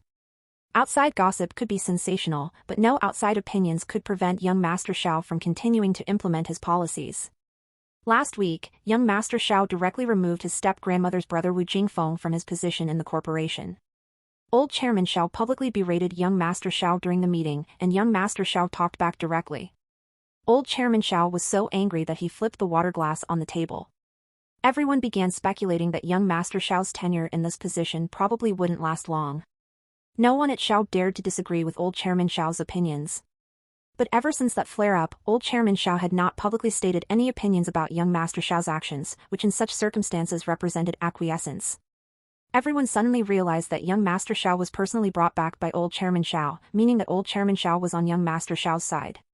Perhaps that scene between grandfather and grandson at the meeting was an act to show everyone that Old Chairman Shao could not control young Master Shao, so the people young Master Shao removed were finalized decisions that would not be invited back. In recent years, relying on his step-grandmother's status, Wu Jingfeng's side of the family lorded over Shao Corporation arrogantly, pulling factions and bullying others, causing all kinds of trouble. With Shao Zhongting and his son covering for them, even if things reached Old Chairman Shao, young Master Shao's step-grandmother would shed a few tears and the matter would be dropped.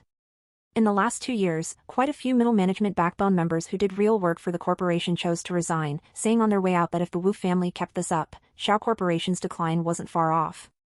Perhaps Old Chairman Shao wanted to purge the Wu family people from the corporation but couldn't bear to be the bad guy in front of the Wu family, so he had his grandson go on the offensive. After all, young Master Shao and his second uncle, as well as the Wu family, never did get along. Rumor was it was his second uncle and the Wu family working together who had young Master Shao sent abroad back then. Now young Master Shao dealing with the Wu family could be considered fair and square. Whether it was an act or not, Kang Yichuan didn't know.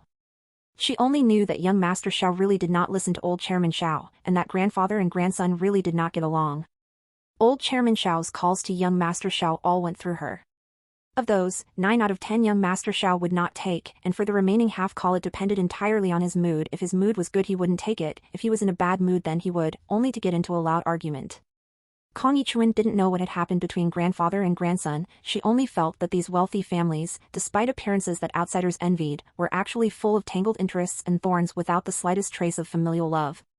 Even this young Master Shao himself, Kang Yichuan couldn't detect a shred of human touch to him. Other than laughing once at the airport that time, all other times he was either cold-faced, stiff-faced, or black-faced. Times like this spacing out with a numb expression were truly rare. Young Master Shao, Kang Yichuan spoke up. Shao Qingzai came back to his senses, taking his legs off the desk. He asked casually, "Secretary Kang, I remember you already have a child?" "Yes." "Is your child a boy or girl?" Kang Yichuan didn't know why her boss would suddenly care about her child, but since her boss was rarely in such a gentle mood, she answered truthfully, "A girl." "How old is she now?" 5. Do girls this age ask a lot of questions? It wasn't asking a lot of questions, but asking endless questions. Why drink water, why sleep, why go to school? The only why she didn't ask was why eat, because her little girl was a glutton. Her nickname was Fat Girl. Thankfully she was a glutton, at least when eating she could shut her mouth a bit, otherwise Kang Yichuan felt she really would be driven crazy by her endless questions. Kang Yichuan couldn't complain to her boss about her own daughter, so she thought of a more tactful way to say it. Very curious, wants to know a little about everything. Not only was she curious and fearless, she was also able to chat with a stranger she had never met for so long on the phone. She must have taken after one of her parents. At such a young age, she could speak so well. Her upbringing must have been good. Asking him questions about himself first before asking anything else. But it was not good to be like this either. In case the person she met was a bad person, she would have sold all her secrets. Shao Qingzai felt he was rather free today. Not only did he take a strange call, he was also worrying about things that were none of his business. He pulled back his thoughts and asked Kang Yichuan, "What did you want to see me for?" It took Kang Yichuan a few seconds to react before she realized who the boss was referring to. Chang's second miss, the old boss of Lanchuan Hotel. Yi Xing was a major customer of Lanchuan. But the hotel under Xiao's managed to snatch this major customer, and it was done with Xiao's consent, in a not very upright way. Kong Yichuan thought Xiao, as the new boss, was just trying to make some big moves, not only internally in the group, but also externally. This move broke the balance of non-aggression between the Cheng and Xiao families over the years. It was equivalent to declaring war on the Chengs. So when she heard from Yixing that second Miss Cheng was going to Yixing's auction, she immediately reported it to Xiao. Just in case second Miss Cheng was really going to disrupt the scene, they could be prepared. When she reported it to Xiao, Xiao did not react much, only responded rather coldly, "I see." Then added, "Keep an eye on the auction." She thought the boss had forgotten about it. After all, it was not a huge matter, and he had been busy and swamped recently. She did not expect him to still remember clearly which day the auction was. She could only say the boss had a really good memory. She replied, "Miss Cheng did not go to the auction." Xiao just nodded slightly, and said nothing more. Kong Yichuan saw he had no other instructions, so she left. At noon, Xiao Qingzhe received a call from Shen Shiwen. He was reluctant to take the call. He had just finished a call with his mother. His mother could speak continuously for half an hour in one breath on the phone, and did not even need him to respond. She could naturally switch topics after finishing one. His father once said that even professional storytellers probably could not beat his mother. Her son did not inherit her gift of gab. Shen Shiwen as a goddaughter was better than her godmother. He had just finished listening to a storytelling session and just wanted to eat in peace. He did not want to listen to another story immediately after. Even so, he still answered the call. Shen Shiwen's mother and his mother were sworn sisters. When Shen Shiwen was in high school, her parents fell ill and passed away one after another. So his mother brought Shen Shiwen home and treated her like her own daughter. Also, when he was away from home all these years, it was Shen Shiwen who accompanied his mother. In his mother's heart, Shen Shiwen's position was probably more important than his. "Did you call me?" was the first thing Shen Shiwen asked. Xiao Qingzhe was distracted by the little auntie and forgot what he wanted to say. He repeated that she did not need to go to Xiao Jingyun's dinner. After saying that, when he was about to hang up, Shen Shiwen stopped him. "The little auntie who helped me answer the phone seemed to like you a lot. She kept asking me all kinds of questions about you, and even asked for your number from me. Seeing that you rarely get a little girl to like you, I gave her your number." Xiao rubbed his brow. It was too late now that she had given his number. "Don't do this again in the future." Just as he was about to hang up, Shen Shiwen spoke again. "She is Shen Chuqi's classmate and also his best friend. If she calls you, you have to be nice and talk to her properly." "Who is Shen Chuqi?" "My son. Biological. He is 6 this year." "Congratulations, Uncle Xiao, you need to prepare 6 years' worth of red packets." Xiao Qingzhe felt it was absurd, but from Shen Shiwen's tone she did not seem to be joking. "When did you have a son?" "Anyway, I just have one now." Shen Shiwen wanted to brush it off. Xiao Qingzhe's brow furrowed tightly. "So where has your son been all these years?" "Where could he be?" "Not with me. We agreed back then that I would be responsible for giving birth, and he would be responsible for raising the child." Ariad updated stirise at n/vel/bin.com. Fooling around. Shen Shiwen felt guilty. "I will explain it to godmother myself. Don't say otherwise in front of her. You had better explain the situation clearly to her as soon as possible." Shen Shiwen was still not very satisfied with his reaction. "I suddenly have a son out of nowhere, and you don't seem surprised at all. With your personality, I won't be surprised by anything you do." Shen Shiwen changed the subject. "Do you know whose daughter the little auntie is?" "I don't know." He did not care whose daughter the little auntie was. Right now he only cared who the father of her son was. 6 years old. Xiao Qingzhe calculated there was a year when his mother said she was busy shooting a drama and was gone for more than half a year without allowing visits, only video calls, not even coming back for New Year. If she really had a son, it must have happened that year. Xiao Qingzhe tapped his finger heavily on the table, again and again. For this kind of scum who got a girl pregnant before marriage, should he break one of his legs, or break both? On the phone, Shen Shiwen slowly said, "She is Qing Jinlan's daughter." Qing Liqui lay on the bed while her mom blew her hair dry. Her eyes glanced at the clock on the wall from time to time. When the minute hand pointed at 10, she patted her mom's hand. Qing Jinlan turned off the hairdryer and asked, "What's up?" "Mom, go take a shower. I'm going to call Shinchuchi at 8 as promised." Qing Jinlan smoothed her hair and looked into her distinctive black and white eyes, hesitating over what to say. "Mom, I'm fine now." Qing Liqui thought her mom was still worried about her. "You took me to the amusement park, let me eat my favorite fries and hamburger, and even let me have a tiny sip of Coke. I'm very happy now, extremely happy." She stretched out her little arms to show how happy she was. The best part was that she now knew the Shao Corporation was very close. Auntie Shin said they didn't even need to take a plane, just a car ride and whoosh they would be there. Does that mean she could whoosh over to see him? Qing Jinlan laughed at her words. "Even extremely happy, you can only have fries and a burger once a month. The Coke today was an exception. Next time you can only have a tiny, tiny sip." Qing Liqui pouted. "I know, Mom." She shook Qing Jinlan's arm impatiently. "Mom, go shower quickly. It's almost time for my call with Shinchuchi. Can't your mom listen to your call with Shinchuchi?" "No, Shinchuchi and I are going to talk about secrets that only the two of us know." She suddenly remembered something. "Mom, can I use your phone to call? My watch is charging." "Of course." Qing Jinlan handed over her phone. "Should I dial your Uncle Lee's number for you?" Shinchuchi is with her mom. "I'm calling Auntie." Qing Liqui could dial it herself. She glanced at the clock again. The minute hand was past 11, almost 12. She was getting anxious. "Mom, it's almost time."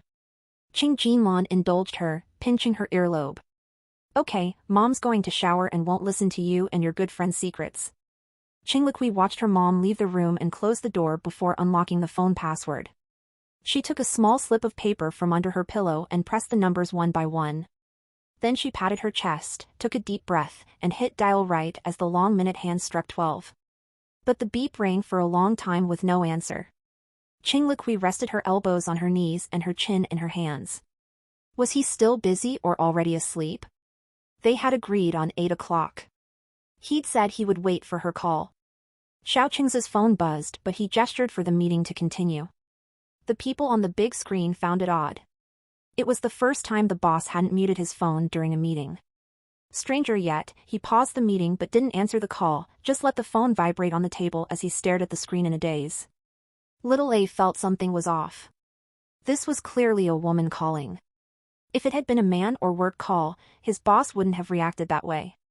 He was hesitating whether to answer. Little A had thought his boss was always firm and decisive, never knew the meaning of hesitation. Turns out he did know, just hadn't met someone who made him hesitate. Qing Liqui waited 5 minutes before deciding to call again. If no one answered this time, she wouldn't call anymore. He had promised but didn't keep his word, just like her big uncle. Her mom said that was called breaking a promise. Even if he bought her 10 gifts in the future, she would have to think hard about whether to forgive him. The buzzing rang out again. This time the boss didn't pause the meeting. Little A continued reporting while cocking an eye and ear to try and see who was calling his boss through the big screen. "Wrong," Xiaoqing Zhe said. Little A was confused. What was wrong? Wrong number? The numbers you gave are wrong, Xiaoqing Zhe told the others. Take 5. Let Little A wake up his brain. He's out of it today. Little A lowered his head to check his files. Oh right, he had made a mistake even though the boss was the one out of it. But he was still the boss. Little A was about to compliment him when he realized they had been muted. The boss and the vibrating phone on the table were both gone. Xiaoqing Zhe went out to the balcony and answered just before the call went to voicemail. He put the phone to his ear but didn't speak. "Hello, is this Xiaoqing Zhe?" The voice was as tender and childish as this morning, only without the nasal tone and brighter instead. Xiaoqing Zhe grunted in acknowledgement. "Do you remember me? In Auntie Shin's car this morning, I said I would call you at 8 tonight. That's me. Were you busy earlier? I called at 8 but you didn't answer. In a meeting." So he had been in a meeting. He wasn't breaking his promise. Qing Liqui immediately decided to forgive him. "Is your meeting over now? Did I interrupt you?" It's over. Great. Does that mean we can talk for a long time on the phone? Mom took really long showers. She could keep calling until Mom finished showering. Xiao Qingzai. He switched gears. No, only 10 minutes. I have another meeting soon. Oh, he was very busy, like Grandpa who was always in meetings. Still, 10 minutes was okay. Qing Liqui lay on her stomach in bed. Do you know my name? Don't know. Qing Liqui was puzzled. Why didn't he know her name when Auntie Shen knew Shinchuki's? If he was her dad, shouldn't he know her name? Qing Liqui suddenly knocked her little head in realization. Of course he wouldn't know her name since he hadn't met her yet. I'm Qing Liqui.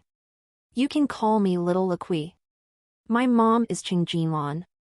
Qing Liqui held her breath after speaking, even her long lashes stopped fluttering. Just that. No crying? Auntie Shin had cried buckets when she met Shinchuchi. Qing Liqui was confused again. Was he really her dad?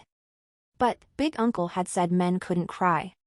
He was the same age as Big Uncle, so he was a grown-up man too. Is that why he didn't cry? Qing Liqui asked again, do you know my mom? Xiao Qingzai didn't want to answer that question. Why did you call me? Qing Liqui asked back, I can't call you? Were all kids' minds this quick nowadays? She looked so young. Why did she talk like a grown-up? Xiao Qingzai wanted to end this call. Does your mom know you called me? She doesn't know. This is a secret between us that I can't tell Mom. Why did you call me? Of course it was because she wanted to know if he really was her dad and if he would be a good dad. Qing Liqui thought for a bit. I think your voice is really nice. Could you tell me a bedtime story? Xiao Qingzai didn't understand children's logic. Where's your mom? My mom's in the shower. You. Xiao Qingzai had wanted to ask where's your dad, or failing that, your uncles, grandparents, the auntie helper. Anyone could tell her a bedtime story. It didn't have to be him. I don't know any stories. Xiao Qingzai declined. How could he not know any stories? Qing Liqui asked. Don't you know Snow White? Don't know. The Princess and the Pea? Don't know. Thumbelina? Never heard of it. Qing Liqui thought some more. What about Doggy and Teddy wrestling? Never heard of it either. Little Tadpole finding Mama? Xiao Qingzai could sense her bright tones start to dim. He scraped a finger over his brow. Felt a helplessness he couldn't control. Though the words weren't out yet, he already regretted them. I only know Journey to the West. Qing Liqui's eyes lit up. Looks like all boys liked Monkey King. I like Monkey King too. Qing Liqui flipped over in bed, hugging her teddy bear and pulling up her blanket. Okay, you can start. He had only said he knew it, not that he would tell it to her. Xiao Qingzai? Are you still there? Qing Liqui didn't hear anything after waiting a while. After a few seconds of silence, Xiao Qingzai's thin lips parted. Here. I'm ready. You can start. Xiao Qingzai lightly cleared his throat but still couldn't get his voice to come out. He gazed at the distant lights, not quite understanding what he was doing right now. Why was he letting this little girl lead him by the nose? She wanted him to tell a story so he had to? She wasn't anything to him. They weren't even niece and uncle. He'd never told anyone a single bedtime story in his life. Why did Monkey King make trouble in heaven? Qing Liqui started prompting. After a few more seconds of quiet, Xiao Qingzai's lips moved. Because Monkey King. Listening to the flat voice from the earpiece, Qing Liqui thought he really didn't know how to tell stories, just like Grandpa. As Grandma would say, hard as a rock without any feeling. Were people who were always in meetings emotionless? Oh well, she would just have to accommodate him since she was used to accommodating Grandpa. Qing Liqui listened for a while, then made little noises. Oh, I see, wow, what happened next? Under such exaggerated interjections, Xiao Qingzai tried to end the story several times but couldn't. He could only continue. When he got to the part about Sun Wukong returning to Flower Fruit Mountain, Qing Liqui suddenly thought of a question. Can I call you again tomorrow? I'm busy tomorrow. What about the day after tomorrow? I'm busy the day after tomorrow too. Visit novelbin. C.M for updates. What about 3 days from now? Xiao Qingze felt that if he gave another negative answer, she could keep asking until next year. Not sure yet. Then I'll call you at 8 p.m. 3 days from now. If you're busy, you don't have to pick up. But if you're free, you have to answer my call. Okay. All right, keep going with the story. Qing Liqui patted the belly of the teddy bear as her eyelids grew heavy. He had clearly said he only had 10 minutes. Little A and his buddies had been waiting for several 5-minute intervals.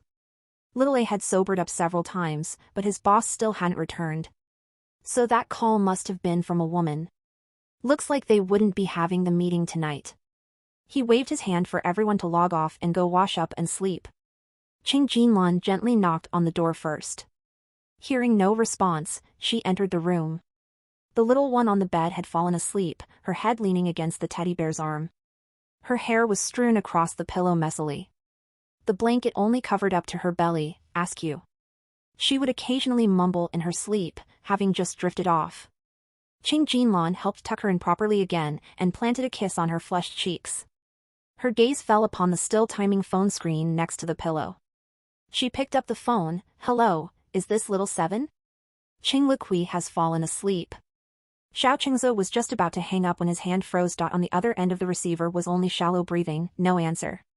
It seemed the little friend had fallen asleep too. Qing Jinlan was about to hang up when Qing Jinchuan poked his head in from the door. Did Xiaoliki fall asleep? Qing Jinlan hurriedly shushed him, telling him to keep his voice down. What was a drunk person who didn't go home doing here causing a ruckus? Xiao Qingze heard the man's voice on the other end of the phone and hung up in the next second. He leaned his hands on the railing, gave a mocking laugh, then turned and strode back into the house, leaving the heavy night behind. All new chapters NNV, Bin. Calm. After downing half a glass of ice-cold water, Qing Jinchuan finally suppressed the alcohol smell on his body somewhat. He loosened his tie. I've avenged you, didn't they? The Xiaos want that piece of land in Nanchang? I got it for you. Now without that land, how are they going to build their so-called technology industrial park?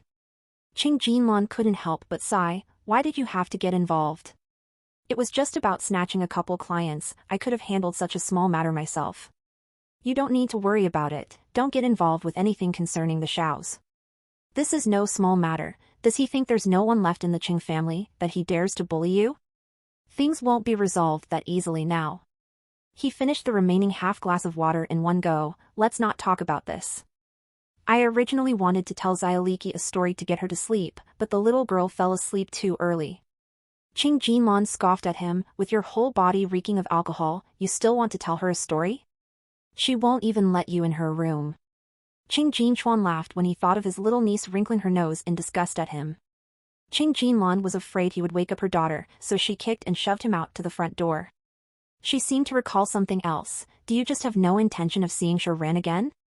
Qing Jinchuan was dissatisfied. What do you mean I don't intend to see him? He's the one who doesn't want to see me. He wanted to steal my girlfriend and beat me up. I didn't do anything to him. I don't know what he's so prickly about. Stop right there. What do you mean he wanted to steal your girlfriend? Did you even consider Jiang your girlfriend at that time? You just took advantage of the fact that she liked you to bully her. If you ask me, the beating Shi Ran gave you was too light. He should have at least put you in bed for 3 months to teach you a lesson. Hey, Qing Jinlan, whose sister are you? How can you say that about your brother? The mention of Jiang made Qing Jinchuan especially irritable. He waved his hand. I'm leaving. I've discovered that I'm truly a pitiful man that my father doesn't love, my mother doesn't care for, my brother looks down on, my sister is biased, and my friend doesn't want to know either. I might as well just go home to my dog, at least it cares for me a little. Seeing that he was truly drunk, Qing Jinlan slammed the door shut. She didn't want to bother with that drunken fool. Qing Liqui had been counting down the days with her fingers. The day after tomorrow, right now it was already Sunday night. After getting through Monday, on Tuesday night, she could call him again. On that Saturday night call, she had fallen asleep without even saying goodbye to him. On Tuesday night, she must persist until she says good night before she can sleep. Qing Liqui was thinking about what other questions she could ask him to confirm whether or not he was her dad. Shinchuki bounced into the classroom excitedly, school bag on his back. Before he even sat down, he couldn't wait to open his mouth. Qing Liqui, my mom drove me to school today. My mom drives really well, and she cooks super well too, making all sorts of yummy food that makes my tummy all round like a watermelon. As he spoke, he patted his little tummy to show Qing Liqui. Qing Liqui was even happier than Shinchuki. Isn't it really great to have a mom? Shinchuki nodded his head non-stop. Super, super, super great. Have you been with your mom these past 2 days? Yup. What about your dad? Dad's at home. I'm at mom's place. Mom has her own house. I've decided I'm going to stay with mom forever and ever from now on. I thought about it. Why didn't mom come looking for me for so long when mom is so nice? Mom must have left home because dad did something wrong. When grandpa makes grandma angry, grandma leaves home too, spending the whole day at the mall buying all sorts of stuff. Dad must have done something super wrong for mom to have not come home for so long. Qing Liqui thought, maybe Aunt Shin didn't leave home, but got divorced from Uncle Li. Mom said when two adults are unhappy living together, they separate, which is divorce. Qing Liqui cupped her chin in her hands. Did mom and dad divorce because they were unhappy living together? Her little brows furrowed. That's right, Xiao Qingze couldn't even tell stories well. He really didn't seem like someone who could make a girl happy. Maybe she should have Uncle teach him a lesson. Uncle was great at making girls happy. Shinchuki pulled on Qing Liqui's clothes. Xiaoliki, my mom said Xiao Qingze is amazing, super amazing, managing such a huge, massive company, the same as your grandpa and uncle. Compared to dad, Shinchuki believed his mom's words more. Qing Liqui was so capable to have found his mom for him, so Qing Liqui's dad must be even more capable. Qing Liqui sat up straight and shared her conundrum, but I'm a little unsure if he's my dad or not. Shinchuki didn't understand. Didn't you say your dad is called Xiao Qingze? He is Xiao Qingze. But I had just woken up that day, I don't know if I heard wrong. And he doesn't even know my name. Your mom knows your name. If he was my dad, shouldn't he know my name? Also, Aunt Shin said he was close to me, so close, then why doesn't he come looking for me? Shinchuki scrutinized Qing Liqui's face carefully. Qing Liqui asked, why are you looking at me like that? Shinchuki said, I'm looking to see if you have any moles, then we can go to that Xiao Corporation place to find him and see if he has the same mole. That way we can confirm if he's your dad or not. Do I? Qing Liqui asked. Shinchuki looked for a long time but didn't find a single mole. Nope, your face is cleaner than a freshly peeled egg. Yunqi from the desk behind leaned over and whispered, you can do a DNA test to confirm if he's your dad or not. Qing Liqui and Shinchuki turned back at the same time. What's a DNA test? Yunqi's little face was a bit pale. It means taking your hair and that Xiao Qingze's hair together to the hospital for testing. Then the doctor will know if he's your dad or not. Wow, sounds so amazing. Doctors really are the most amazing. Shinchuki was in awe. Qing Liqui noticed something off about Yunqi. What's wrong, Yunqi?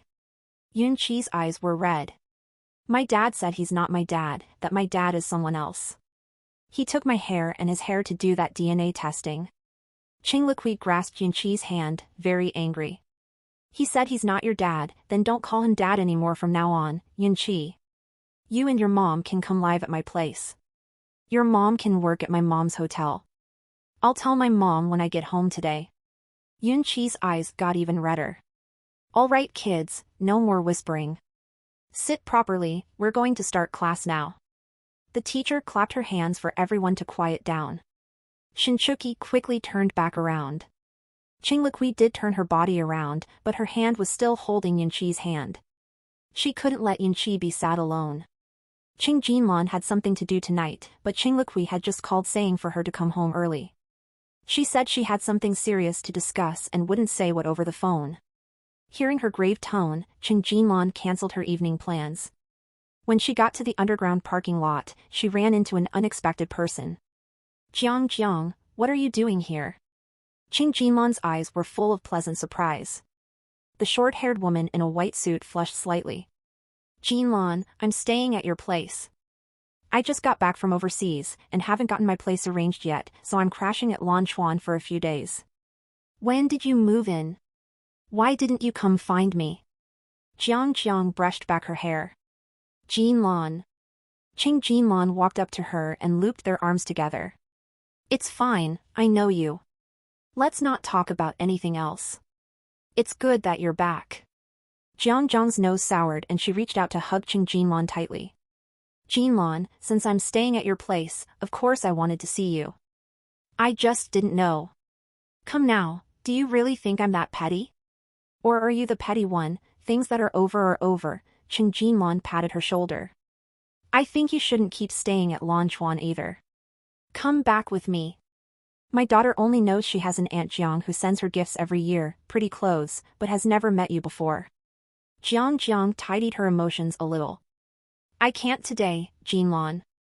I have plans, I have to rush off now. Is tomorrow afternoon okay? I'll go see Uncle, Auntie, and Xiaoliki. That works. Mom will definitely be super happy. You know she likes you best. Qing Jinlan wiped the wetness from the corner of her eyes. No more crying now. We said we'll have a good long chat overnight, right? Jiang Jiang took a deep breath to keep herself from crying. Qing Jinlan saw Jiang Jiang off before turning to her own parking spot. Seeing the person walking over from the opposite direction, she slowly stopped in her tracks. Alex was texting his girlfriend and slammed right into the person in front of him when they suddenly stopped. He almost teared up from the impact.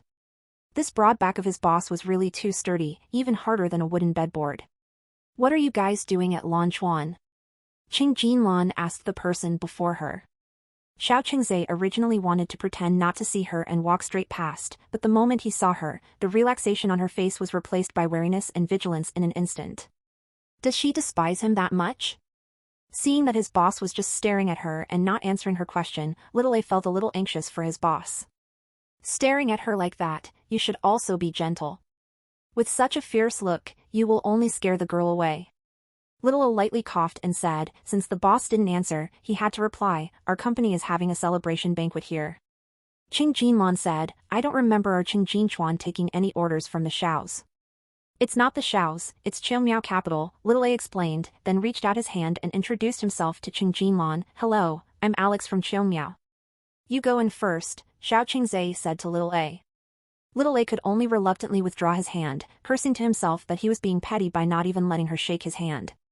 Judging by his boss's expression, this beauty was likely the person who had called his boss last night. Could it be that the call last night did not go well, and now they were upset with each other? But his boss was already in a very bad mood, so he would not get in the way. Little A led the people behind him and ran away quickly. With her arms crossed over her chest, Qing Jinlan said, the Shaos own quite a few hotels, why can't Chairman Xiao hold a celebration banquet in one of them? Why does Chairman Xiao have to come to our Qing Jinchuan? Could it be that even the Shaos think their service is inferior to ours? Jiang Jiang's car happened to drive by then, interrupting the confrontation between the two. She rolled down the car window and greeted Qing Jinlan. Jinlan, I'm leaving first. I'll call you tomorrow. Okay, drive slowly, Qing Jinlan said, waving to Jiang Jiang. Seeing the softness on her face, Xiao Qingzhe sneered, sure Ran and his precious girlfriend have met secretly several times behind your back, yet you are still so intimate with him. Qing Jinlan, I thought you were smart. Qing Jinlan was taken aback for a moment before resuming her composure, I know about their meetings. But Chairman Xiao, why do you keep following our matters when you have nothing to do? Xiao Qingzhe's eyes bore into her, you like him that much even when you know he has someone in his heart. Qing Jinlan straightened her back, lightly lifting her chin, yes I like him. I don't care who he likes, you. Xiao Qingzhe was stung by the contempt in her eyes. He suddenly stepped forward, moving closer and closer to her. Qing Jinlan didn't dodge or avoid him, just looked at him coldly, Xiao Qingzhe, do you dare? Xiao Qingzhe's eyes flickered slightly, but he didn't stop. His actions were even more resolute compared to before. There was no physical contact between them, but his scent rushed at her like the tide, pressing down the anger rising within her. With every step he took closer, the conviction within Qing Jinlan was chipped away bit by bit. She tried her best to stand her ground, unwilling to lose this confrontation. His nose was barely an inch from hers, his lips no more than a thumb's width from her own, yet he showed no intention of stopping. At the final second, Qing Jinlan turned her head away. His breaths, light then heavy, grazed her neck. Memories buried in the past surged forth like ice floes splitting apart, throwing her heart rhythm into complete disarray. Here in the quiet, empty underground parking garage, there was nowhere to hide it. She could hear it, and so could he. Your necks turned completely red. The low, hoarse voice entered her ears. Qing Jinlan was both embarrassed and enraged. She jabbed an elbow into his chest with all her might, still unsatisfied, she kicked out at him too. The sharp point of her stiletto nearly caught his leg. Had she made contact, it definitely would have broken the skin. Xiao Qingze didn't dodge. Instead, he purposefully moved his leg forward to meet her kick, fearing she hadn't lashed out fiercely enough. The white shoe tip scraped along his black trousers before swiftly changing direction and landing back on the ground. Before Qing Jinlan could even steady herself, she pivoted and walked away. You see, the one who never dared was always you. Xiao Qingze watched her retreating back, his deep eyes holding a trace of inconspicuous sorrow.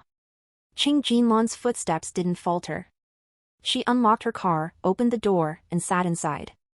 She tossed her bag onto the passenger seat, buckled her seatbelt, started the engine, turned the steering wheel, and the tires scraped jarringly against the ground as she rapidly pulled away. The departing car skidded to a stop at the parking garage's first turn, then reversed back the way it had come. Qing Jinlan partially rolled down her window and looked at the man outside. Her brows and eyes held the bleak severity of winter winds, the corners of her lips curving with cold mockery. Yes, you always dared. What does a liar not dare to do? I hope this is the last time I see Chairman Xiao in Lanzhou. If there's a next time, Chairman Xiao will learn that our Lanzhou security force for driving away human scum is first class, just like our services. After speaking her piece, Qing Jinlan stepped on the accelerator. This time, she drove straight out of the parking garage and merged into the endless traffic flowing down the boulevard. Her car stopped at a red light and she called Tang Yicheng. Tang Yicheng was hunkered down in his car. Hearing the ringtone, he jolted in fright, thinking his boss had caught him peeping. He swore in good conscience that he hadn't meant to peek. It was rare for Madame Boss to get off work early today.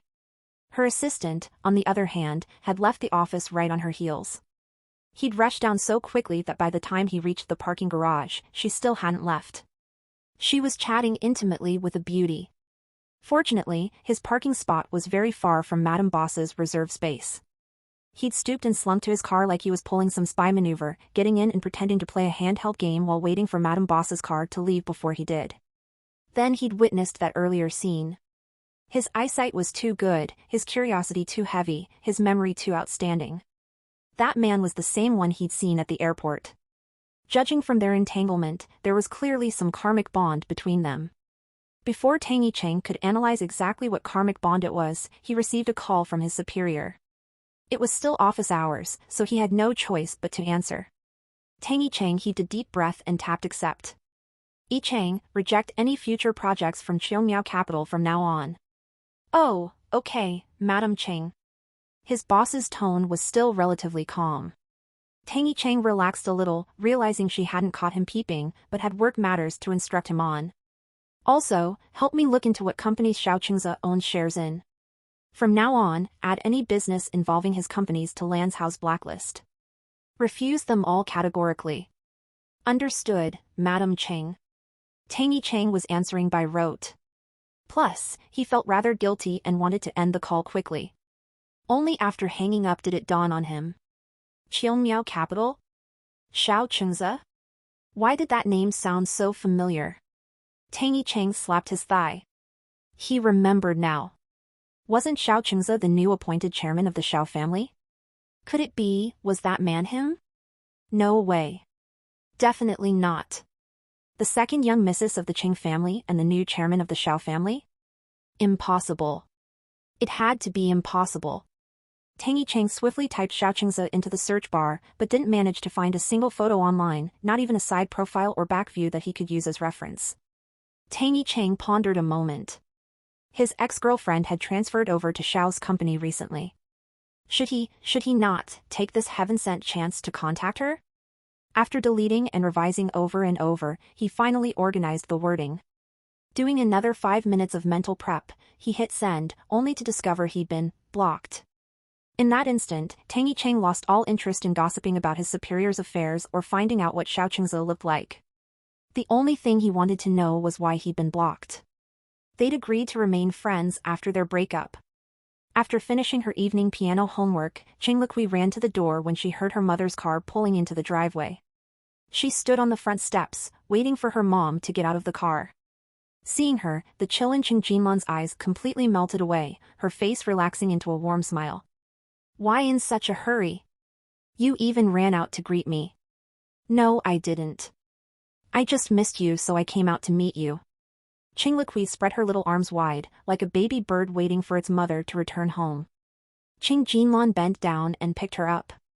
Let me see just how much my little Liqui missed me. We only said goodbye this morning. Qing Liqui clasped her arms around her mother's neck. Big Uncle said that not seeing someone for a day feels like being apart for 3 autumns. 3 autumns is a really long time. A sweet mouth meant she definitely had some important business. Carrying the cunning little imp inside, Qing Jinlan said, it feels to Mom like we've been apart for 4 autumns. Qing Liqui responded, Mom, I was wrong earlier. Now it feels to me like we've been apart for 5 autumns. She had to miss her mom even more than her mom missed her. Qing Jinlan laughed aloud. Since little Liqui misses Mom so much, whatever wish you have today, Mom will grant it. How's that sound? Really? Qing Liqui's voice went up a notch. Of course it's true. Fei Zuhui chimed in from the side, Mom's going to be an Arabian genie today. Qing Liqui clapped happily. Mom, can you get Yanqi's mom to come work at your hotel? Her cakes are super pretty and super yummy. Qing Jinlan hadn't expected this to be what she wanted to say. She had met Yanqi's mother a few times before. A beautiful, gentle woman who spoke in soft, lilting tones. Qing Liqui was very fond of her and had brought her up several times. As far as Qing Jinlan knew, she was a full-time housewife. Qing Jinlan asked, did Yanqi say she wanted her mother to come work at Lanzhou? No, Qing Liqui said in a small voice. Mom, Yanqi's dad is mean to her mom. He often bullies her. I was thinking if Yanqi's mom went to work at your hotel, wouldn't her dad not be able to bully her anymore? The reason Qing Liqui had this idea was because once when she went over to Yanqi's house to play, Yanqi's father had come home drunk and yelled at Yanqi's mother for spending money recklessly and buying useless things. In Qing Liqui's mindset, if Yanqi's mom had a job like her own mother's, able to earn her own money, then she wouldn't have to put up with Yanqi's father's bullying anymore. She could buy whatever she wanted and do whatever she pleased. Qing Jinlan stroked her soft hair. She couldn't explain it clearly to a child that they shouldn't make decisions on others' behalf based solely on their own ideas and wishes. Nor could she crush this desire to help her friend. Little Liqui, how about this? I'll give Yanqi's mother a call tomorrow and ask how she feels first. Like you said, the cakes Yanqi's mom makes are pretty and tasty. If she wants to open her own shop, then she couldn't come work at Lanzhou, right? Qing Liqui thought for a bit. Oh, that makes sense. She giggled a couple times. Mom is so smart. Qing Jinlan patted her little bottom. There, problem solved. Shall we go wash our hands and eat dinner? Yes. Qing Liqui said loudly. She thought the worry was resolved and the kid would be happy, but after lying down in bed at night, Qing Liqui kept tossing and turning, listening to the bedtime story absent-mindedly. Qing Jinlan set the storybook aside and gathered her into her arms. What's wrong? Anything else you want to say to Mom? Qing Liqui snuggled into her mother's embrace, slowly coiling and uncoiling strands of her hair around a little finger. Mom. Mom's here. Qing Jinlan waited for her to continue, but after calling Mom once, she said no more. Qing Jinlan poked her shoulder. Could it be you have some other wish? Mom said whatever you wish for today, she can make it come true. Qing Liqui looked into her mother's eyes, her solemn expression tinged with gravity. Mom, is my dad a bad person? The question caught Qing Jinlan completely off guard. This was the first time she had asked about her father. Qing Jinlan had prepared herself psychologically beforehand, even coming up with a set narrative for when that day arrived and she could give a natural response. She had imagined Qing Liqui would ask what was her father's name, where was he, what did he look like, why doesn't he come see her? Never had she thought the first question relating to Dad would be this. Of course he's not a bad person. Qing Jinlan answered without hesitation. Qing Liqui's eyes curved into a smile, the tension on her little face easing somewhat. She asked again, did he ever bully Mom? Yelling really loudly and causing you to cry, like Yanqi's dad? No, he's not that kind of person. Qing Jinlan rubbed her little cheek. She had thought her a carefree child, not expecting her tiny heart to harbor so many worries.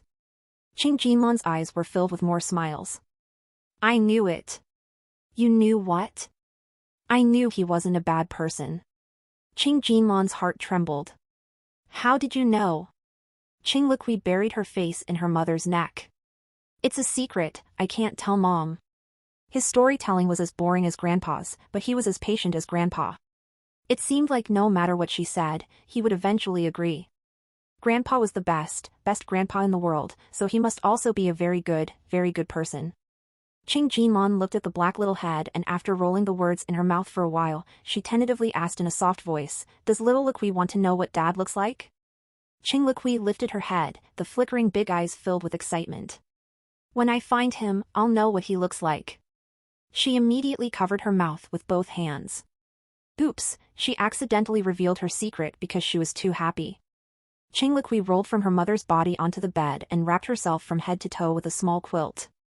Her voice came out from inside the quilt, Mom, I want to sleep now, you should go to bed soon too, we still have to get up early for work tomorrow. Qing Jinlan's heart was a mess, but her face remained relatively calm. She patted the cocoon-like bundle and said, Don't wrap your head with the quilt, you'll suffocate. A pair of eyes emerged from the quilt. Mom, I'm sleepy, I want to sleep. Qing Jinlan bent down and kissed her. Little Liqui, you don't have to tell Mom your secret, but you have to promise not to do anything dangerous. Qing Liqui nodded. I'm Mom's good girl, I won't do anything dangerous to make Mom worry. Get the latest CHDers on n/velbin.com. No matter how uneasy Qing Jinlan's heart was, seeing her daughter's well-behaved appearance calmed her down a lot. She gently half-closed the door and stood there for a good while before leaving. Her phone vibrated with an incoming call from an unfamiliar number. Qing Jinlan absent-mindedly picked up. Before she could ask who it was, the other party had already spoken. Qing Jinlan, I really want to know what have I lied to you about. Qing Jinlan was shocked. How did you get my number? Xiao Qingzi said slowly, You'll have to ask your daughter about that. Qing Jinlan leaned back against the wall, trying to give herself some support. What do you mean? Your daughter, Qing Liqui, called me the night before last, using your phone. The night before last? Qing Jinlan's heart skipped a beat as she thought of the faint breathing on the phone. She grabbed her right hand holding the phone with her left, trying to keep her voice as calm as possible. Why did she call you? You should ask her. What did you say to her? Sun Wukong havoc in heaven. Qing Jinlan was stunned. What? She asked me to tell her a bedtime story, so I told her the story of Sun Wukong havoc in heaven. Qing Jinlan. I've answered your question, shouldn't you answer mine now? What lie did I tell you? The crisp sound of the phone hanging up was his only reply. Xiao Qingzi tapped his phone lightly on the railing, feeling something was wrong. On the phone, her voice had lost its previous aloofness and coldness and was filled more with obvious tension. She was afraid of him talking on the phone with her daughter. Why would she be afraid of him talking to her daughter? Qing Jinlan quickly looked up his number's call log. Her finger froze on the screen. The night before last, there was an outgoing call at 8 o'clock, missed, and another outgoing call at 8:15, with a duration of nearly 40 minutes. Inside the room, Qing Liqui was curled up in bed, answering a call from Shinchuki on her smartwatch.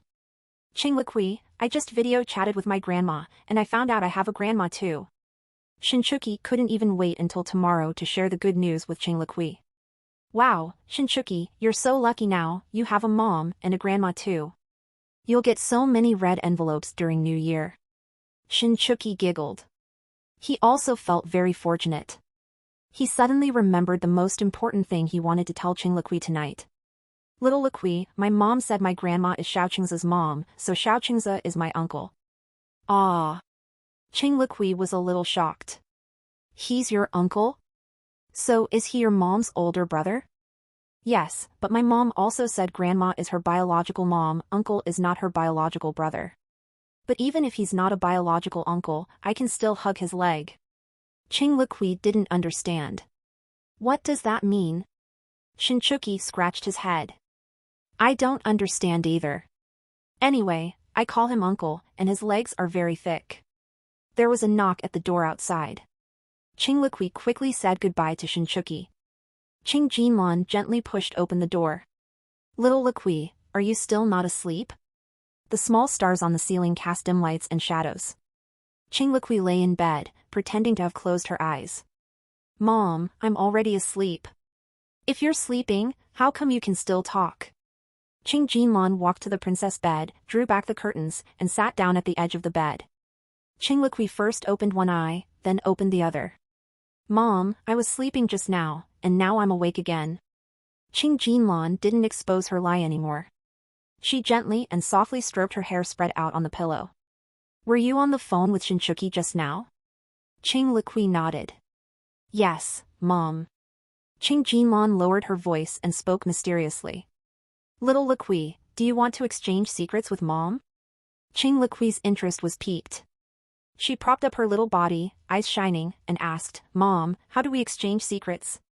You can ask me a secret, and I can also ask you a secret. We'll exchange fairly. Do you want to play this game? I do. Qing Liqui promptly pushed away the quilt and sat cross-legged on the bed. She wanted to know many of her mom's secrets, she just didn't know which one to ask. Qing Jinlan asked, what secret of mine do you want to know? Qing Liqui thought hard for a good while, before finally deciding what to ask. Mom, do you like Dad? What? This was the second time tonight Qing Jinlan was caught off guard by her daughter's question. She reflexively asked back. Grandma said little uncle likes little auntie likes little uncle, and that's how Bean and Stinker came into this world. So did I come into this world because Dad likes Mom and Mom likes Dad? Qing Jinlan seldom had the urge to cry. She didn't like crying. In her usual mindset, the time spent shedding tears was better spent thinking of how to solve the problem. But because of her daughter's words, the sourness in her heart suddenly rushed to her throat, and for a while Qing Jinlan couldn't get any words out. Qing Liqui pulled on her mother's fingers. Is that how it is, Mom? Qing Jinlan held up her little face and kissed her eyes, then hugged her into her arms. Baby, of course that's how it is. Qing Liqui wrapped her little hands around her mother's back, a big smile on her little face. Okay, I'm done asking, now Mom can ask me a secret. Qing Jinlan gently patted her back. Can Mom know what secret you told Shinchuki the night before last? Mom wanted to know that secret. Qing Liqui's little head tossed and turned in her mother's embrace. She couldn't lie to her mom, but should she tell the truth? Qing Jinlan could tell she was struggling. It's okay if you don't want to say. She probably knew something, otherwise she wouldn't have asked so much about Dadby's past few days. The question was, how did she find out? Her father's identity was only known to Shiran. Qing Jinlan guessed that Qing Jinchuan also had suspicions, but he never directly asked her. Shiran would not say anything like this in front of Qing Liqui, and Qing Jinchuan was ambiguous about trivial matters, but unambiguous when it came to major issues, especially those concerning Qing Liqui. Qing Jinlan thought back to that night's conversation with Shiran. Could it be that she hadn't been asleep then? But how did she get Xiao Qing's number? Qing Jinlan had too many questions in her mind, but she didn't want to force her daughter to talk about things she didn't want to. This little girl seemed to have many things hidden in her heart, she couldn't add any more pressure to her. Qing Liqui breathed a sigh of relief. She rested her chin on her mother's shoulder and spoke in a soft, sticky voice. Mom, can I owe you a secret for now, and repay it to you later? Qing Jinlan pretended her tone was light. Of course, but remember you have this IOU. You can't go back on your word later. I definitely won't go back on my word. Let's pinky swear. Qing Liqui held out her little finger. She wanted to be true to her word, and not break promises like her big uncle. After mother and daughter finished their pinky swear and sealed the promise, Qing Liqui yawned. Mom, I'm sleepy. This time she really was sleepy. If you're sleepy, then let's sleep. Mom will keep you company tonight, okay? Okay. Qing Liqui patted her little pillow. Mom lies here, I'll lie in Mom's arms. The little one in her arms soon fell asleep, but Qing Jinlan tossed and turned all night, unable to fall asleep. It was almost dawn when she finally dozed off briefly. As a result, she overslept that little nap. Fei Zhuhui saw that mother and daughter still hadn't come over, figuring they must have forgot to set an alarm and overslept. She went over directly to get them up. The three Qing siblings and their parents lived in the same residential compound. Eldest son Qing Jinchuan wanted his own private life, so he lived in the building furthest in a straight line from his parents. Youngest son Qing Lichuan was already married and lived at the end of the street. Qing Jinlan lived next door to her parents in a detached house. Fei Zhuhui didn't see anyone in the master bedroom, so she went to Qing Liqui's room. Qing Liqui was already awake, her hair a mess, quietly and carefully getting dressed. Seeing Grandma come in, she softly shushed, signaling that Mom was still sleeping and mustn't be woken up. Knowing her daughter managed a hotel and bore heavy burdens, Fei Zhuhui understood it was rare for her to sleep in, so she didn't wake her up. She quietly brought her granddaughter back next door. Read latest OVLS at nv/e/l/buy.com. At the dining table, Qing Shanhe was reprimanding Qing Jinchuan, saying he was too reckless, he shouldn't have taken that land in Nanqing.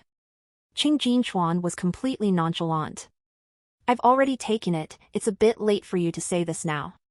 Don't worry, I definitely won't let that land crash in my hands. A threefold increase might be exaggerated, but I can definitely flip it for double the price. Qing Shanhe's frown grew deeper, about to say more, when he saw his granddaughter come in and immediately smoothed out his expression into a much gentler smile. Little Liqui is awake. Qing Liqui ran over to Grandpa and sweetly said, Grandpa, did you sleep well last night? Qing Shanhe beamed. Grandpa slept very well. Did little Liqui sleep well? Qing Liqui nestled against Grandpa's knee. She blinked at Big Uncle, then replied, Grandpa, I slept so well, I even had a sweet dream. Qing Jinchuan chuckled lightly. At least he didn't spoil this little girl for nothing, she still knew to get him out of trouble. Fei Zhuhui urged from the side, all right, enough intimate chit-chat between you two. It's very late already, little Liqui will be late for school. Just because his niece knew to protect him, Qing Jinchuan took the initiative to offer driving the little princess to kindergarten today. But the little princess still didn't trust him. Big Uncle, why don't you just let Sister Wu take me instead? She won't make me late for school. Qing Jinchuan carried the little princess to her car seat and buckled her in. Don't worry, with Big Uncle driving, you definitely won't be late. Big Uncle will take a shortcut and make sure you're the first one at school. Oh well, since Big Uncle wants to drive her to school so badly, just let him. Qing Liqui leaned sideways to look at the scenery outside.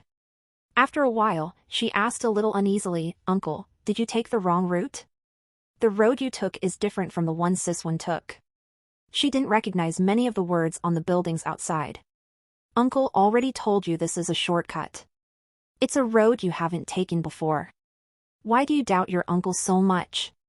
Qing Liqui laughed twice without answering. Her expression said it all. Qing Jinchuan nearly spit out his drink when he heard her laugh without speaking. This was the status he had in his little niece's heart.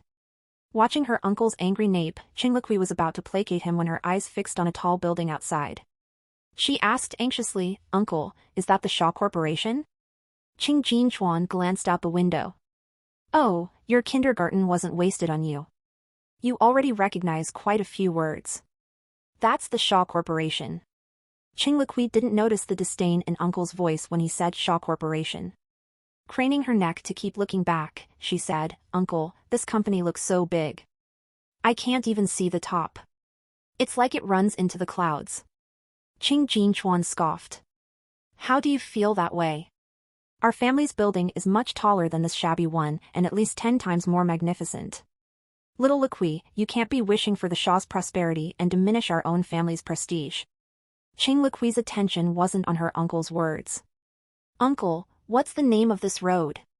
Qing Jinchuan had long adapted to the girl's erratic thoughts and answered all her questions. Chunhui Road. Can I ask Siswan to bring me this way too in the future? What, have you realized your uncle's route is much faster than Siswan's? Qing Liqui knew how to flatter Uncle well. Yes, Uncle is the best. On the opposite lane across the railing, a black car drove in the opposite direction and turned into the Shaw Corporation's park. Xiao Qingzhe was on the phone with Shen Shiwen. You can hide from me and not answer my calls. I'm too lazy to bother with you either. But when your mother-in-law comes to find you, you'll have to deal with her yourself. Don't ask me for help. What? Mother-in-law is coming? Xiao Qing's ears were grated by her shrill voice. He wanted to hang up but still had things to ask her, so he endured. You suddenly have a son. Do you think she can stay put at home? Shen Shiwen wailed. Shen Chuqi hugged his mother's arm. Mom, what's wrong? Are you uncomfortable somewhere? Shen Shiwen's voice returned to normal as she smoothed her son's short hair. Mom's fine. Your grandma is coming. Mom is excited. Shen Chuqi bounced up. Grandma is coming. When? Mom, can we go pick up Grandma? Hearing Shen Chuqi's voice, Xiao Qingzhe asked Shen Shiwen, Can I speak with your son? What do you want? Shen Shiwen was wary. Don't try to pry anything from my son. He won't tell you who his dad is. Xiao Qingzhe was impatient. I don't care who his dad is. He's close with Qing Liqui. I have something to ask him. Oh little Liqui, what do you want to ask? Let me pass it on. Shen Shiwen didn't want to miss this gossip. When is Qing Liqui's birthday? Does your son know? Shen Shiwen rejoiced. The Xiao boss wasn't so dense after all, catching on so quickly. Good that he noticed. Then when mother-in-law comes, she won't be settling scores with her. Shen Shiwen asked Shen Chuqi, Son, when is little Liqui's birthday? Do you know? I know. My birthday is the 7th day of the Lunar New Year. Little Liqui is just half a year younger than me. Her birthday is the 7th day of the 5th lunar month. Shen Shiwen's voice contained hidden excitement. She asked the person on the phone, Did you hear that? Little Liqui's birthday is the 7th of the 5th month. She's 6 this year. She eagerly anticipated his reaction.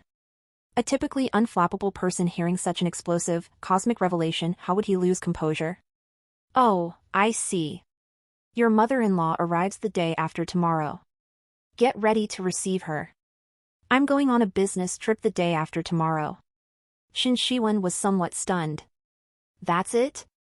So bland? Did his reflex arc take too long to process that he might have a daughter? Kong Yichuan had just gotten out of the car and saw the boss's car enter the parking lot. She happened to have something to discuss with the boss, so she stood by and waited. But after waiting a while, the boss still hadn't gotten out of the car. Kong Yichuan looked at her watch, then at the driver Sun Bei. If this went on, she would be late for the meeting. Sun Bei waved his hand indicating he also didn't know what the boss was doing in the car. When he got out of the car, the boss had been spacing out. Xiao Qingzhe caressed his phone screen, finding his own thoughts laughable and preposterous. 6 years old, born on the 7th day of the 5th month. She was already separated from him for over half a year when she got pregnant. It couldn't be his daughter no matter how it was calculated.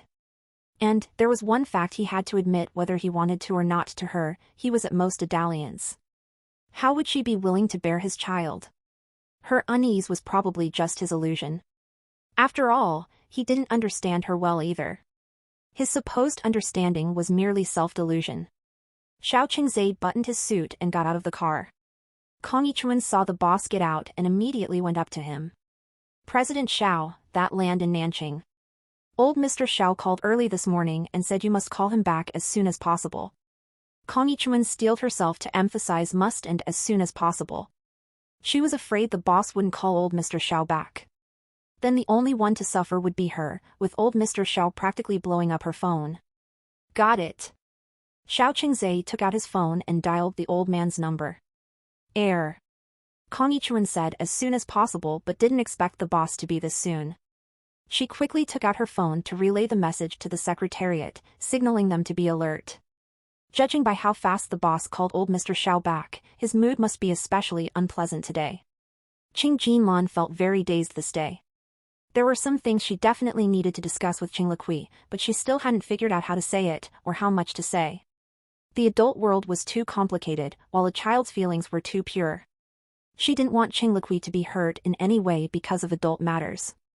Jiang Jiang called and Qing Jinlan suddenly remembered Jiang Jiang was coming over today. She almost forgot about it. She hurriedly asked Qing Jinchuan about his plans tonight and felt relieved knowing he had a drinking gathering so wouldn't be home for dinner. Jiang Jiang probably didn't want to see him. But when she brought Jiang Jiang home and picked up Qing Liqui from school, not only was Qing Jinchuan there, Sure Ran was too. The frozen air was filled with awkwardness. Jiang Jiang and Shiran were still normal. The abnormal one was Qing Jinchuan. Jiang Jiang got up mid-meal to use the restroom. Qing Liqui swallowed her food and looked at Uncle. Uncle, you're so quiet today. Do you like Auntie Jiang? This was her first time seeing Uncle not say a word during a meal. Grandma said before that getting Uncle to shut up was harder than reaching heaven, unless it was a girl he liked. The only female guest today was Auntie Jiang, and Auntie Jiang was so pretty. So was Uncle quiet because he liked Auntie Jiang? Qing Jinchuan was raising his wine glass to drink and heard Qing Liqui's words. He used the greatest might in his life to hold in the wine in his throat, flushing red and bulging out his neck to keep from spewing his drink. Seeing his son's predicament, Fei Zuhui laughed out loud. Shiran lowered his head so his schadenfreude wouldn't show too obviously. Qing Jinlan put a large chicken leg on Qing Liqui's plate and ruffled her little head. Isn't this your favorite chicken leg that Nanny Qin made? Mom picked the biggest one for you. Eat up. How could she tear apart Uncle's face so unforgivingly right off the bat? Qing Liqui glanced at the wall clock, no longer concerned with who Uncle liked.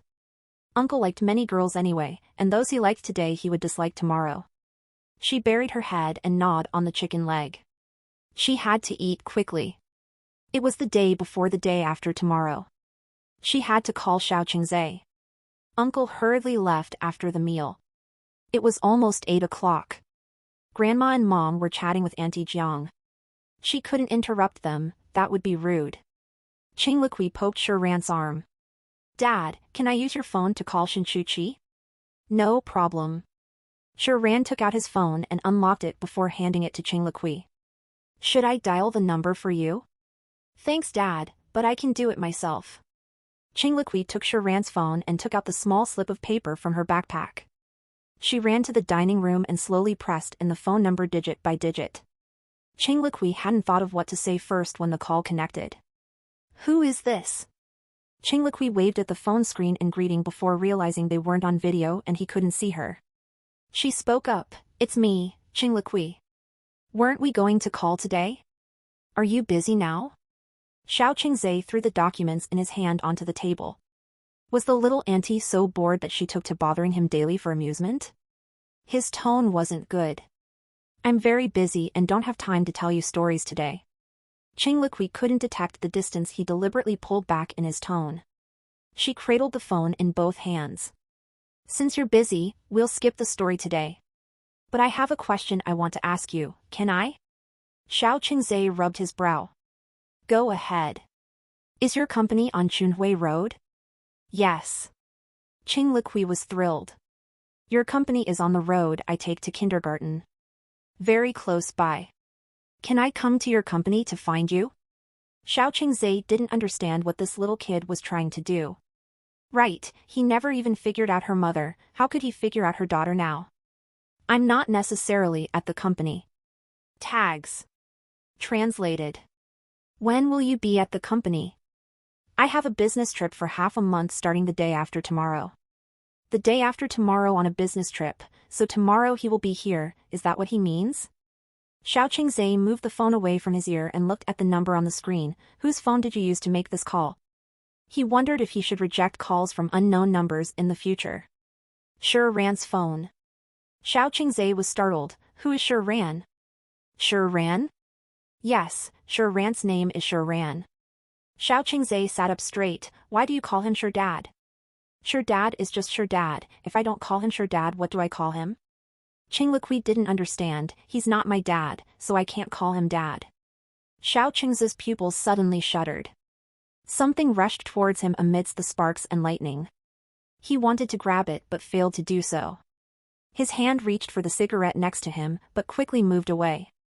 There seemed to be a 1,000-pound boulder stuck in his throat that made it hard for him to speak for a long time before he was able to ask, then, who's your dad? Qing Liqui's long eyelashes drooped down, covering the emotions in her eyes. She was a little unhappy now. Who is or isn't my dad?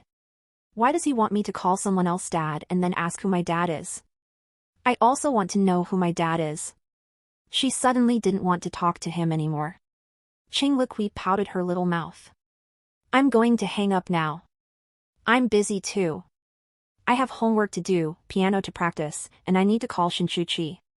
So I don't have time to answer your questions. After Ching Liqui finished speaking, she pressed the end call button once, then twice more when it didn't work right away.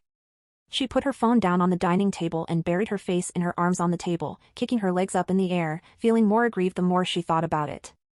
How could he be like this? Aunt Shin recognized Shinchuchi right away. She had already called him twice, but he seemed to be just like Yinshi's dad, not wanting to admit he was her father. If that was the case, then she didn't want to call him dad either. She had her big uncle, little uncle, grandpa, and dadshur.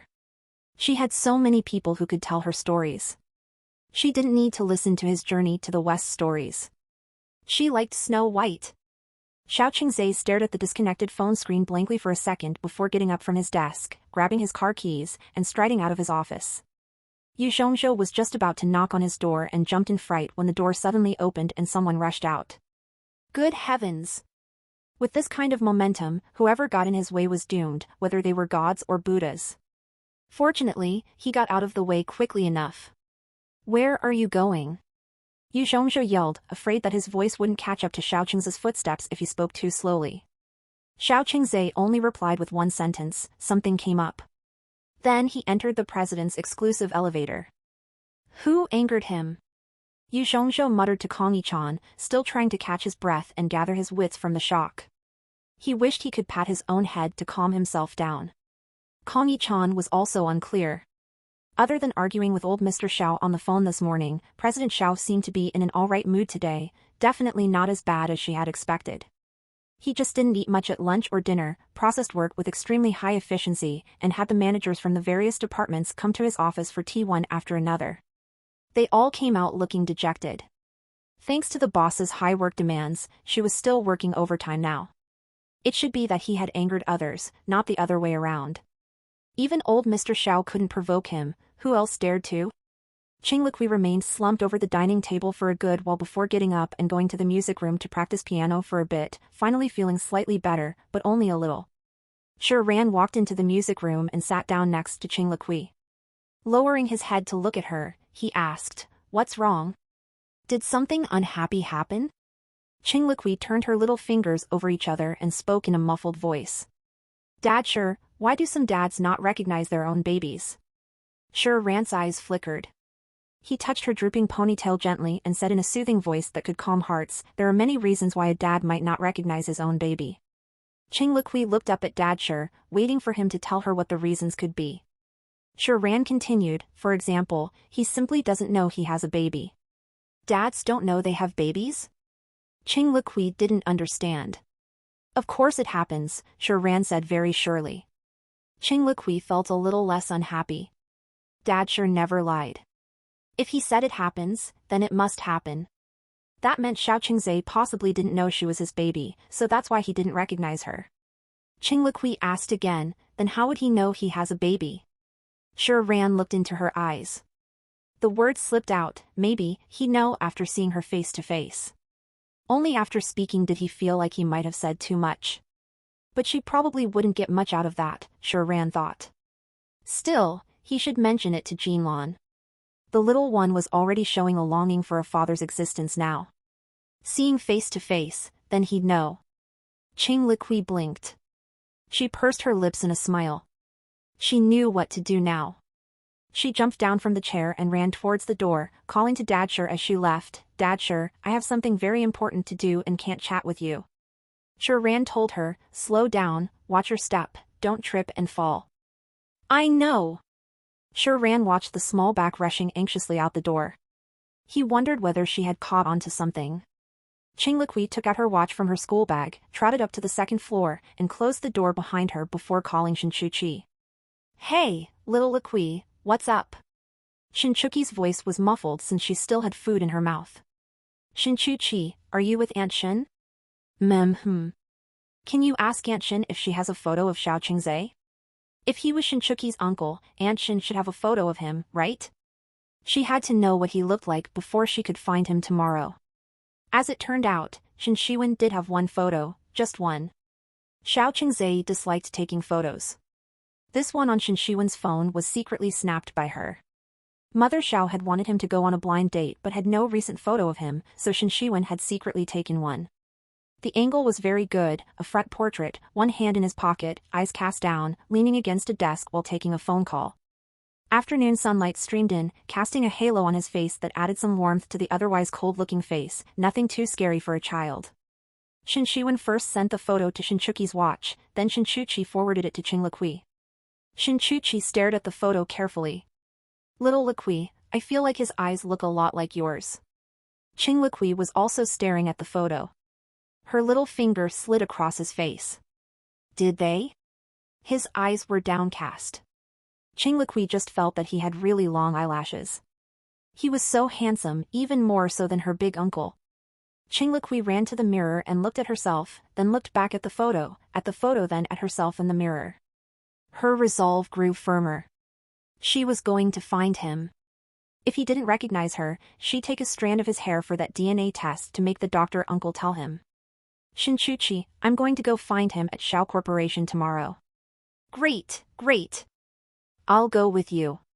You went with me to find my mom, so I should go with you to find your dad too. Shen Chuqi always fully supported whatever Qing Liqui wanted to do.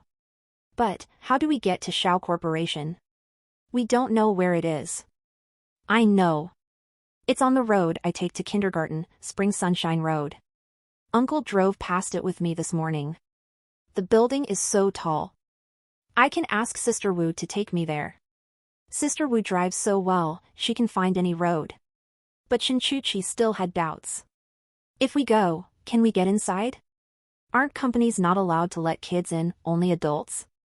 Shen Shiwen had been listening anxiously to the two children's conversation. She quickly moved forward to join in. You've got me. I can take you on a tour of Shao Corporation. Really, Mom? Really, Aunt Shen? The two children on both sides of the call spoke at the same time. Shen Shiwen replied, of course it's true. She was very willing and eager to facilitate this matter, best if it could be done before Mother Xiao arrived. Not only did Mother Xiao suddenly gain a young grandson out of nowhere, she might also suddenly gain a granddaughter. This could help divert some of her anger so it wouldn't all be directed at her.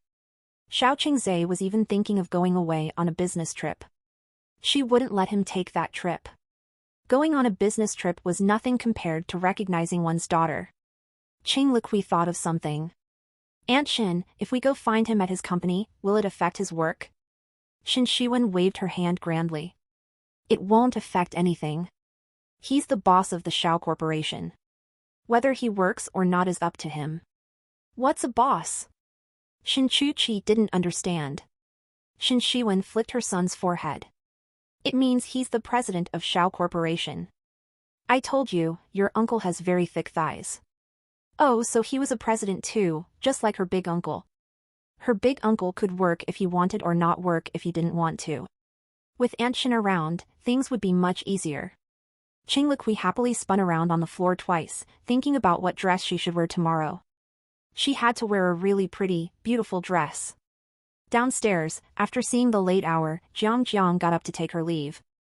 She held Qing Jinlan's hand and said, I wanted to chat with you all night tonight, but I still have some things to take care of early tomorrow, so I'm afraid I can't make it tonight. After I finish tidying up at home, you have to bring little Liqui to stay at my place for a couple of days. After Jiang left, Qing Jinlan could sense her preoccupied state of mind. Facing Shiran, she no longer had the ease from before. Outsiders couldn't clarify matters of the heart. Even after so many years, the entanglements and estrangements between the three hadn't been resolved. In her private thoughts, Qing Jinlan actually leaned more toward Shiran. Although Jin Chuan was her elder brother, he was too fickle and didn't know how to love someone, only hurt them. Jiang had already been hurt by him once. She didn't want her to be hurt a second time. Although Shiran said his feelings for Jiang had become a thing of the past, according to Xiao Qingzhe. He had privately met with Jiang several times. Most of the time, people contradict what's in their hearts. Their mouths might say they no longer love someone, but their hearts have never let go. Since Jiang was leaving, Qing Jinlan didn't stay either. She signaled to Shiran, hoping that Shiran would see Jiang off. Shiran's home was on the way to Lanzhou, so more time together would be good, but Shiran never offered. Qing Jinlan could only sigh to herself, you can lead a horse to water but you can't make it drink. Forget it, she could barely figure out her own affairs, let alone manage someone else's. Auntie Jiang, you're leaving? Qing Liqui ran over from upstairs. Jiang bent down to look at Qing Liqui. Yes, little Liqui, Auntie Jiang is leaving. Next time when you go to Auntie's house with your mom, I'll make you something delicious. Yay, yay. Auntie Jiang is so pretty, your cooking must be delicious too. With just a few words, the gloom in Jiang's eyes disappeared, leaving only a joyful smile. Qing Jinlan rubbed her forehead. Her little girl was too sly with her words. She called every pretty older sister, auntie, and granny the most beautiful. She wanted to charm them all. After seeing Jiang off, Qing Liqui Polcher ran towards her home. Dad, sure, I have to wear the prettiest dress to school tomorrow. You have to help me pick one. Sure Ran happened to have something to say to Qing Jinlan. He picked up Qing Liqui high in the air. No problem, Dad sure has great taste in clothes. Qing Liqui patted Dad sure's shoulder. Dad sure, take me on an airplane ride. Not just an airplane, even a rocket ride sure Ran would agree to.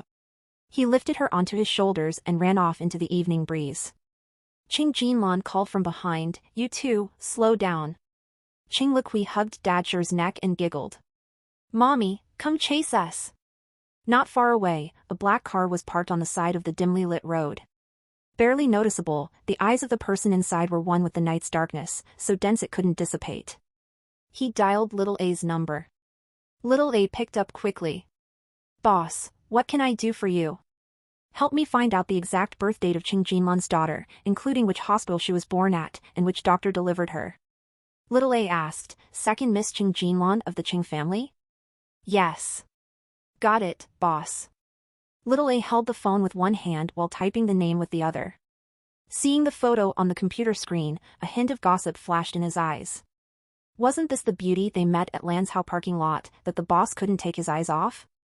Also, Xiao Qingzi paused, check if she's married.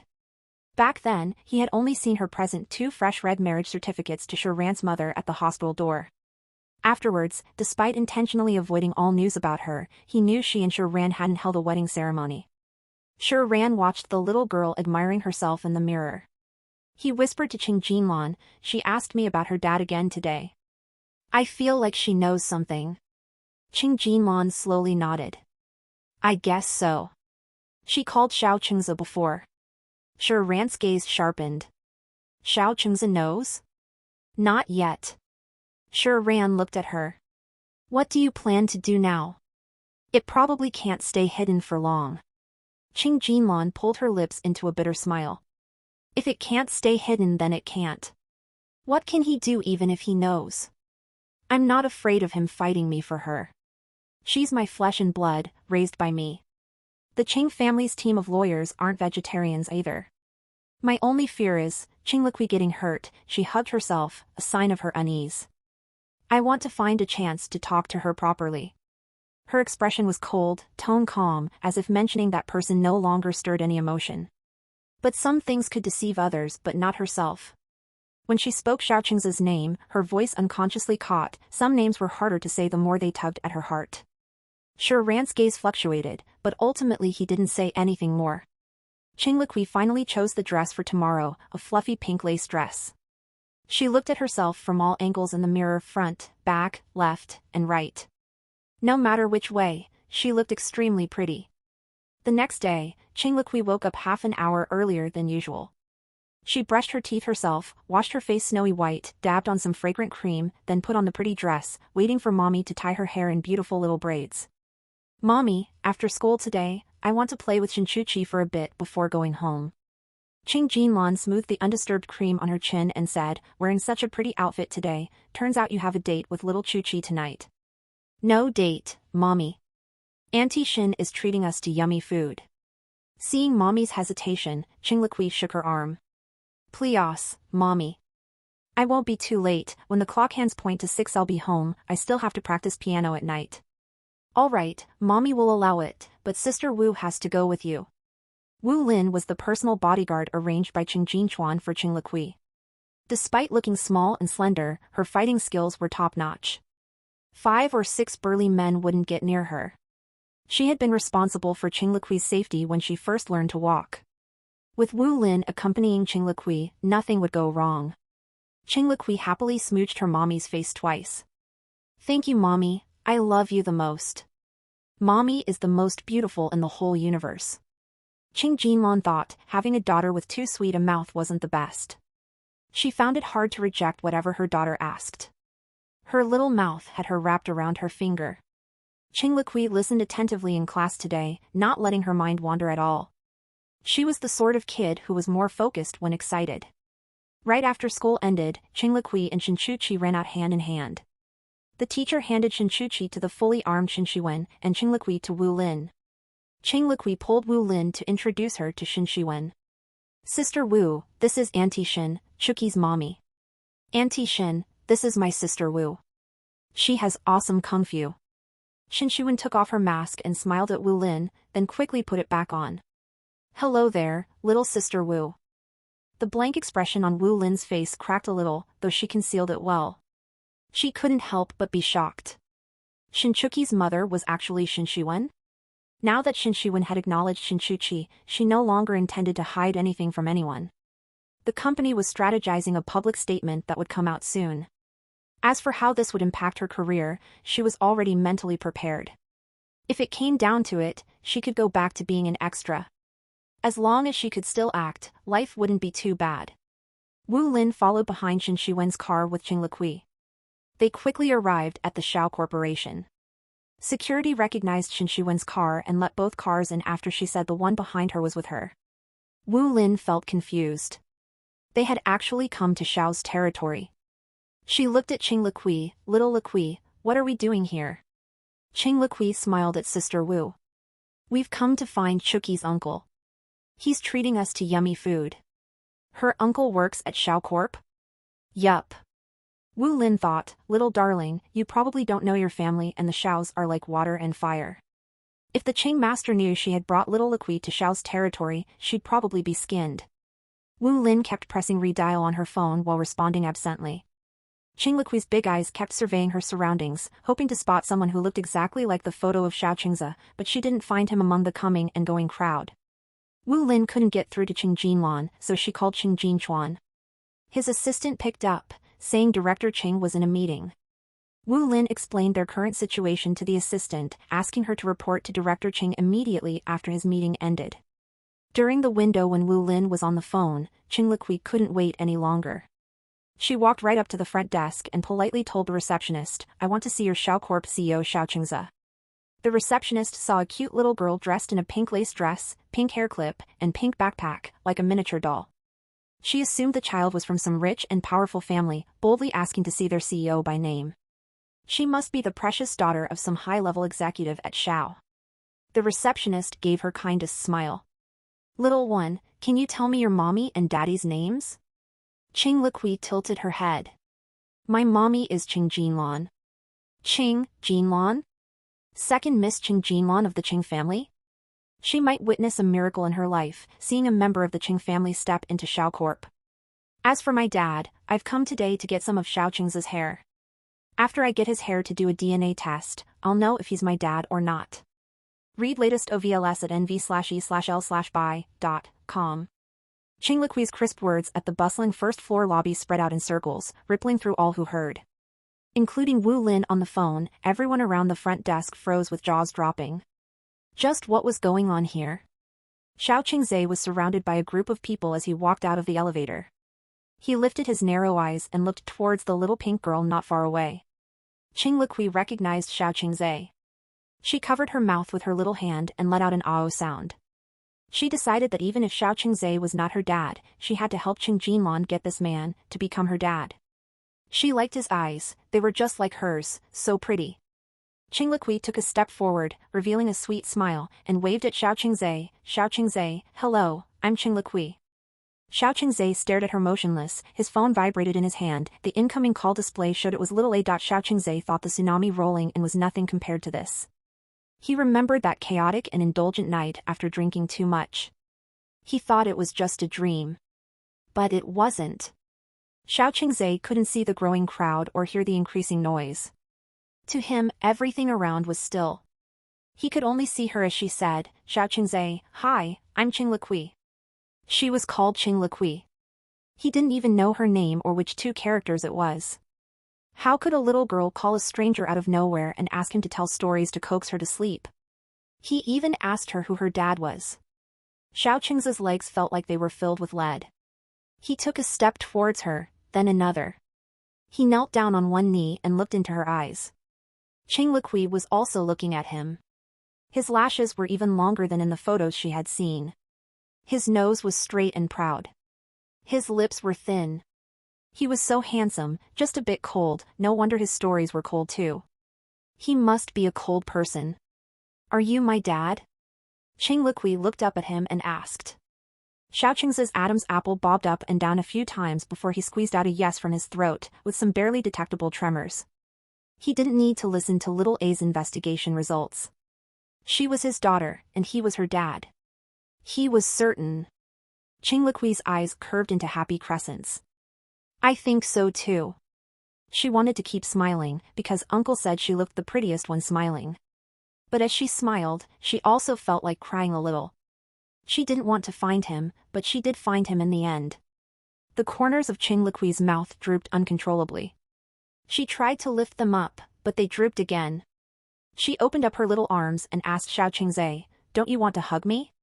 Even if Mom was away from her for a day, as soon as she saw her, she would take her into her arms, hugging and kissing her again and again. They had been apart for so many days, even counting to 100 on her 10 fingers couldn't cover it. Didn't he want to hug her? Seeing the mist welling up in her eyes, Xiao Qingzhe felt like his heart was being pulled. A dull pain slowly crept up and submerged his 5 viscera and 6 bowels. He leaned forward, gently and carefully, like she was a priceless treasure, and lightly pulled her into his embrace. His hands hovered lightly over her thin, small back, wanting to hold her tight but dared not. Qing Liqui buried her face in his shoulder, rubbed against him slowly, and softly called Dad. Xiao Qingzhe's eyes instantly turned red. Yes, I'm Dad, he said to her. Shinchuki, who had just returned from the restroom, saw the scene and cried out wow, bursting into tears. He didn't know why he was crying either. He just really wanted to cry. Shin Shiwen also wanted to cry, but seeing her son bawling made her want to laugh too. Thinking of the scene when the godmother arrived tomorrow, her head started hurting. She hoped the godmother didn't mean well but caused trouble. Wu Lin wanted to cry even more. She felt like she wouldn't make it out alive today. Weren't they here to eat good food? How did it become finding Dad and finding the Xiao Corporation? Yuan Zhongzhou was petrified. He mechanically moved his stiff neck and looked at Kong Yichan. Who could tell him when old Xiao had such a cute daughter? How could he have a daughter this cute? Kong Yichan sniffed her sore nose. As a mother, she couldn't stand watching this. If it wasn't work hours, she really wanted to go home and hug her chubby baby. But now was not the time to think about her daughter. Kong Yichan quickly collected herself and started fulfilling her duties as the director's chief secretary. She first gestured for the watching employees to return to their posts, then sent messages to the various work groups that what happened today was not to be spread externally, and any photos taken were also not to be disseminated externally. Until she received clear instructions from President Xiao, she had to minimize the impact of this incident as much as possible. Xiao probably didn't have the state of mind to give any instructions now. When Qing Jinglan returned from outside and saw Wu Lin's several missed calls on her phone, she had a bad feeling. She called back right away. What's wrong, Wu Lin? Sister Qing Liqui and I are at Xiao Corporation now. Qing Liqui said Xiao Qingzhe is her dad. They've met. Wu Lin succinctly explained the situation. Qing Jinglan grabbed her car keys from the desk. I'll be right there. She should have talked to Qing Liqui earlier. She didn't expect Qing Liqui to find Xiao Corporation at all. Xiao Corporation's employees had gone crazy. Not only were the junior employees unable to concentrate on work, even the senior executives had lost the mood to work. Mainly because this was too shocking. Although the executive office had ordered them not to spread it externally, they didn't say they couldn't discuss internally. Young Master Xiao and second Miss Qing had a daughter? According to Xiao Corporation's veteran employees, the Xiao and Qing families hadn't interacted for at least 40 to 50 years. With nearly half a century of grudges between them, now a little girl who had both Qing and Xiao blood had appeared. My God, were they about to witness a historic reconciliation between the two families? Groups of people were gossiping softly in various corners of the company. Suddenly, an employee near the window let out a shout, Qing Jinglan is here. Qing Jinglan is here. Qing Jinglan has come to our company. Everyone rushed to the windows, craning their necks to look outside. The woman stepping out of the car, white suit, wavy black hair down to her waist, distant mountain brows, almond eyes, swan-like long neck as if noticing their stares, she looked over, aloof yet exquisite. They couldn't help sighing inwardly, she really matched their President Xiao, whether in looks or temperament. It wouldn't be an exaggeration to say they were a match made in heaven. Just as that employee let out a shout, he shouted again, Qing Jinchuan is here. Qing Jinchuan is here. Qing Jinchuan has come to our company. Another black car arrived downstairs in a beautiful drift. Qing Jinchuan got out and strode in, or rather stomped in anxiously, still in the process of buttoning up his suit jacket. In one day, first the little Miss Chen walked into Xiao Corporation, then the second Miss Chen walked in, followed by young Master Cheng. It looked like the former never-crossing paths relationship between the Cheng and Xiao families was gone for good. That's all for this part. See you in the next part, truckers.